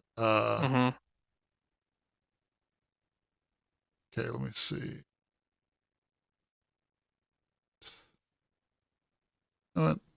There's so many right now. Like, I'm just kind of confused.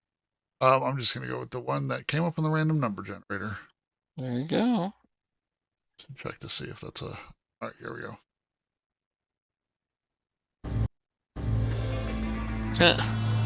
It's peculiar. Yes, and yet wondrously provocative. A cultural event of apocalyptic significance. It's almost as if... It may disturb you. It may even shock you. Just leave me alone. Oh, God. What the hell are you? What do you think? Are you a brother or a sister? Well, I'm an only child.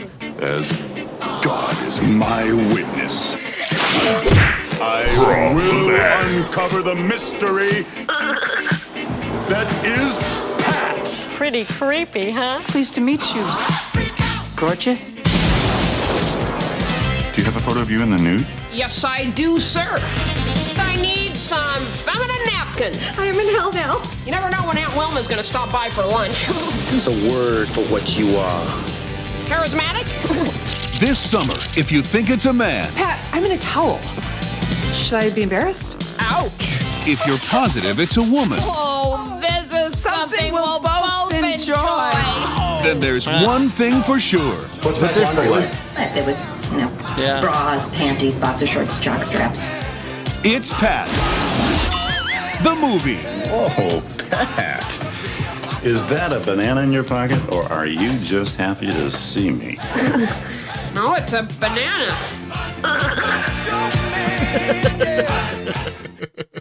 Oh, man. That I feel is a strong pick for this category. Yeah, it's like what? Well, oh, Jesus Christ! And like every joke, I haven't seen the movie. I've seen. I remember seeing the sketches on TV. Every fucking joke is like, you don't know if it's a guy or a girl. Like every fucking joke, I feel I have to see this movie now. I bet it's. We were talking about when we do the watch parties on my channel. If you're new to the show that we're doing right now, I also stream sometimes during the midweek under Nate Blackest right here, and we'll do watch parties. And one of the categories, we'll do like polls, and people vote on them. They'll be like vague polls. And one of them was like lesser known SNL movies. And this was going to be one of them. And I've never seen it, but yeah, I feel this like is heavily Age in this poorly. category. Yeah. So I give this 2 points. Yeah, me too, definitely. Yeah, 2 points. It's exactly what we're talking about. Twilight After Party. See, the thing is, if I had work off tomorrow, I would do the Twilight After Party, but I do have to work tomorrow, which sucks. Yeah. So my next watch party, which is going to be, I think, Twilight New Moon, Midhunter, will be tomorrow. All right. So chat. I forgot there was a Stuart Smalley movie. That's crazy. Yeah. All right. I gotta do one more and then wrap it up, man. I'm fading. All right. So that was 4 points from Timmy and I, and 2 points from chat. 2 points from chat, and that is going to Away Stork Away. 4 and 2 is 6. Very good. Yeah. Go. Okay. Where's the one I was gonna do? Shit. You say boo Twilight, we already started it. That's the thing. Like, yeah, there are better movies. We're not watching better movies. Yeah, get over it. We're watching mids hard. Yeah. Yeah, there are a bazillion movies better than the Twilight series. Yeah, but that's not why you're watching them. Exactly. Okay, here's the final trailer, everybody. Right. Do you have the links? Yeah. Oh man, it's a long one. Now the links are a symbol of eternity. Wow. Because in the link, there's no beginning. Oh yeah, he starts hard. It's a circle. Problematic. That's kind of nice. It's not like a triangle. Triangle has like a corner in the ends. This one is a circle. Okay, we get it. 3 corners. Please exchange the links. All right, take that. Right here.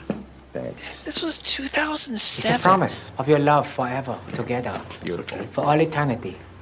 Because it's a circle. Yeah, we heard about the circle. Yes. In the newest Happy Madison movie, Rob Schneider plays like a Samoan guy. Are you serious? Husband and husband. She may kiss the husband.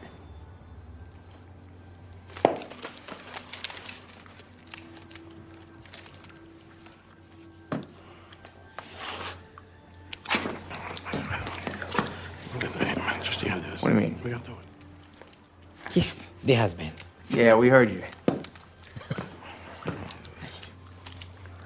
Is this a trailer or a clip from the movie? I don't know. Oh, it's just a clip.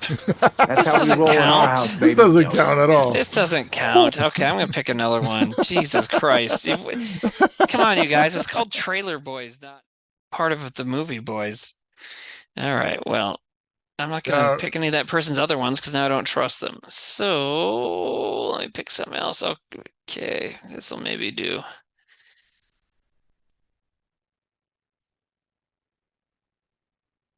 Wait, can you start by title one more time, Nate? Because there's another one a lot of people submitted that we should finally get to, and I'll play whoever did the first one, unless they've been played before.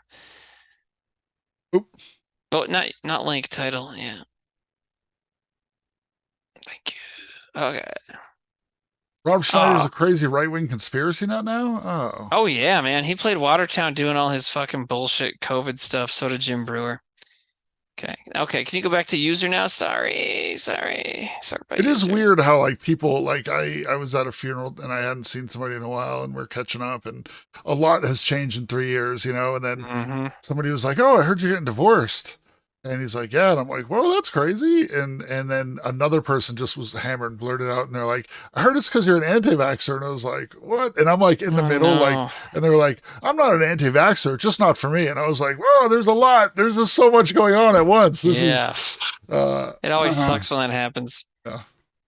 Here we go. What do you give the kid who has everything? Daddy said anything I wanted, anything in the store. For Eric Bates, it was the only toy in his father's store You know what I want. that wasn't for sale. What you're offering me is not a job, sir. It's an insult, and I'm insulted, and I'm splitting.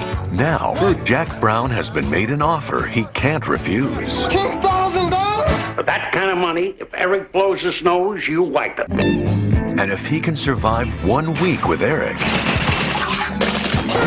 Was I bad? What you were gave a new meaning to the word bad. he may even find himself a friend. If you want a friend, you don't buy a friend. You earn a friend. Richard Pryor, Jackie Gleason, Ned Beatty, and Scott Schwartz in a Richard Donner film, The Toy. quick. Okay. But yes, that counts.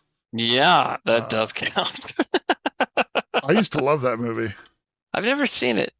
I liked it just because it was like, he was so rich. They had all these crazy toys. I was like, man, that kid's bedroom's awesome. There's a Whitest Kid sketch about this? Is that true? Oh, the Abdel drum sketch. That was Richard Donner. Yeah, Richard Donner directed that. Kid was dressed up as a Nazi. I thought he was always dressed up as like a chauffeur, and I always thought that was weird, but I didn't understand it.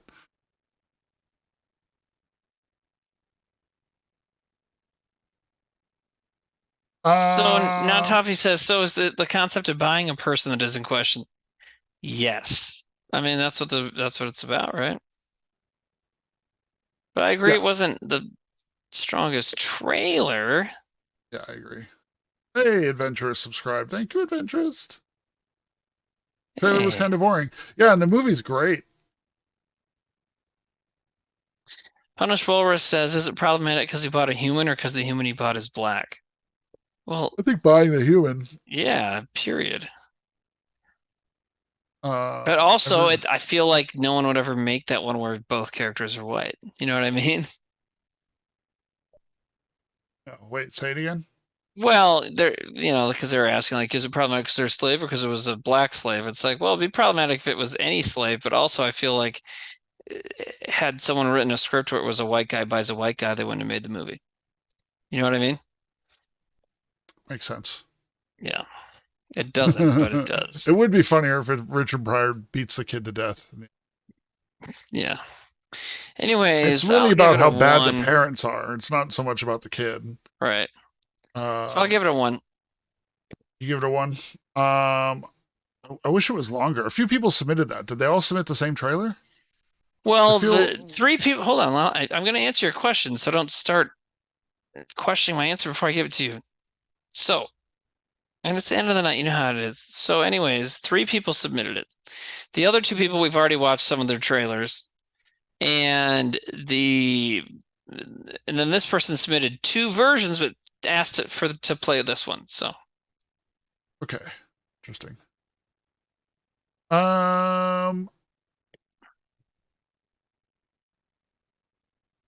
Okay. I am going to give this... I just feel it wasn't the strongest trailer. Yeah. I would have given it 2 points, but it was so quick. It seemed like one of those TV bumps, where it's like... Yeah. So I'm going to give it 1 point. Cletus Van Dam did a good explanation. Owning people is wrong. Making a movie about buying a black man casually is worse. Yeah. That's kind of a good... Anyway, so chat did 2, we did 3. So 5 to Poop Riot. Poop Riot, I think it's so pronounced. There's so many. This is going to be tough to get everybody to get it wound down here. 1, 2, 3, 4. Hold on. Let me make it easier. Did you already There's give Poop Riot 7 the points? 8s. Did you Yeah, I provide did. points? Yep. Go ahead. No, you're gonna sort by points. Yeah. Okay, cool. There's 7 8s. Put them in. Can we do all 7? Okay, I will tell them to you. You ready? Oh, yeah. Okay. Let's go. Not Without My Daughter. The Unexpected Bar Mitzvah. Man, that was fucked. Yeah. It's all, dude. How do you just spell wait bar till mitzvah? BAR and then MITZVAH.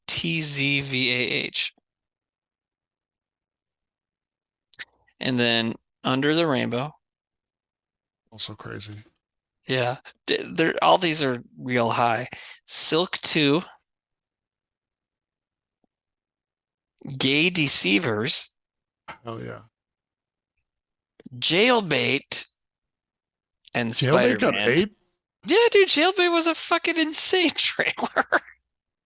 And Spider-Man. 8. Spider-Man, I'm surprised. Well, that's not like, people are making fun of me for being a little stoned on gummies. Yeah, I live in a state where I have to get the Delta 8 ones, but it works for me sometimes. Anyways. Okay, so it is. Did you got 7? Oh, let me get out of the way. Yeah. Not Without My Daughter. Which I thought was good. We started off. That was the first trailer of the night. Not Without My Daughter, and I thought it was a strong a pick for the trailer. But the Unexpected Bar Mitzvah was like insane Christian stuff. Like that's so sketchy that I need to see that. Under the Rainbow, I thought was like the weirdest one. Like had so much going on. Like I really want to see Under the Rainbow. I think I'd maybe pick that. Silk 2 is cool, and that's obviously inspiring next week's one. Gay Deceivers was also crazy. Jailbait, super weird. Spider-Man, I'm surprised people are picking Spider-Man as trailer of the week, though. And it's up there. It just didn't seem like stronger than any of the other ones. This is tough. I'd say stop trying to heavily influence the votes and just let it happen, man.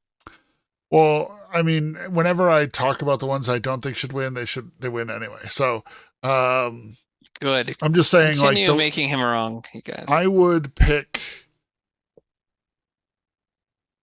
Under the Rainbow. I think. What would you go for your favorite trailer of this group? Under the Rainbow is the one with Chevy Chase. No, I remember. Okay, I was here. I mean. Unexpected Bar Mitzvah is just so, you know what? Because obviously everything tonight, especially the 7 movies on this list, they are poorly aged in one way or another. But there is a level of ill-advised that the Unexpected Bar Mitzvah reaches on top of that. You know what I mean? Where the whole thing is like, what the fuck are you guys doing? And okay, they do mention South Dakota, but the way they talk about it is so fucking, I don't know, it's pretty good. But I also really think Jailbait is just unbelievably horrible. So, I don't know. I'd say those 2. Yeah, Jailbait was definitely.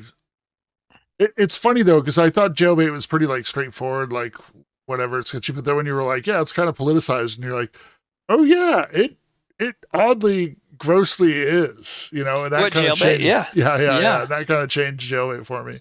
Because most of the other stuff we've watched, Pink Angels maybe slightly had an agenda, but they fumbled it, like we talked about. But I don't think anything else really did. But so everything else was just poorly aged. Like, hey, we thought this would be a great idea for a movie. Now it makes us look like assholes, But Jailbait is like, hey, we're going to make this movie now because we don't know.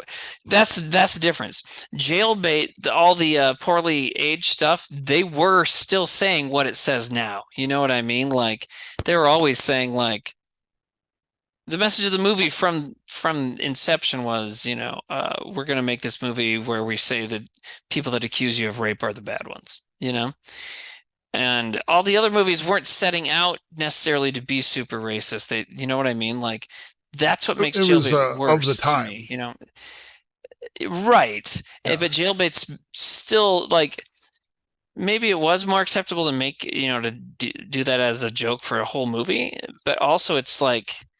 You're saying like Jailbait had the wrong position. Yeah, like they kind of purposely took that position, Yeah.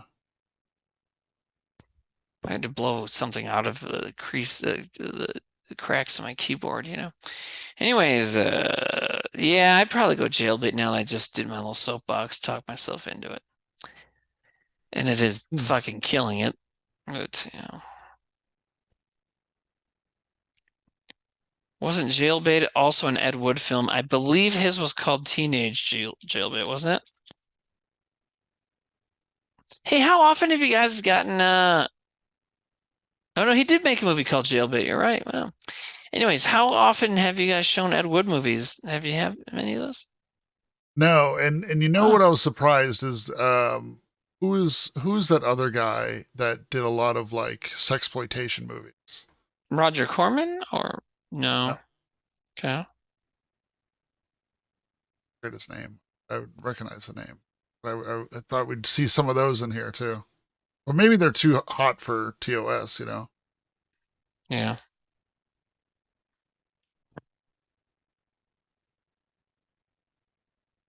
John Waters? I love John Waters. Russ Myers? Russ Myers, yeah. Okay. That's what we're thinking. Well, see, the thing about Russ Myers, though, is I don't know if it would seem that poorly aged, because I think it's similar to that other guy I was talking about who made the 80s movies where it's like he had, a lot of like jiggling naked ladies or whatever in his movies, but it was always kind of there. It never seemed mean-spirited or, like it seemed like everybody was on equal ground kind of thing, I think he's considered more to be like progressive sexually, but that stuff I could be wrong, but that's just I've never actually seen any of his movies, just the box covers and the titles, and so I just assumed they would fit in like this category. John Waters is so ahead of his time, he isn't offensive anymore. Have you seen Pink Flamingos? It's still fucking gross. It's always gonna be real gross. For next week's theme, do we do prominent female villains count? Oh, I think it's supposed to be like the lead is an action lady, right? Is that what we're saying? This was kind of Sam's theme, but I kind of think prominent female villain. I wouldn't. I don't know. What do you think, Nerd?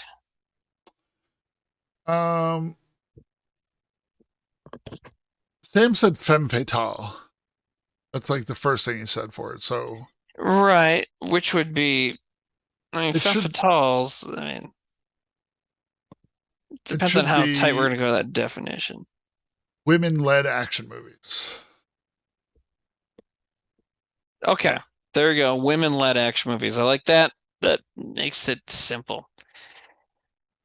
Not a toffee. Yes, I'll be doing more Sassy Dad Game Boys soon. I am planning on doing Zucchini Boys this week. And yeah, I need to finish Doom 64, and then I'll do Doom 2016, and then I'll do Doom Eternal, but I'll get there. You not finish your Dooms yet?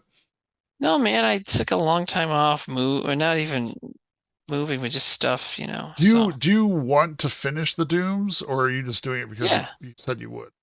I'll finish. No, I do want to finish it, but I just have not. I thought you were like, I just want to play. I feel it's like, if I see some of these streams of people being like, oh, we got to finish this game, and it's like work to them, and they want to play something else, but they've like committed to like playing whatever game. Well, but I liked the Doom games, and I'm in Doom 64 is the last one I played, and I haven't actually, I'd never played that one.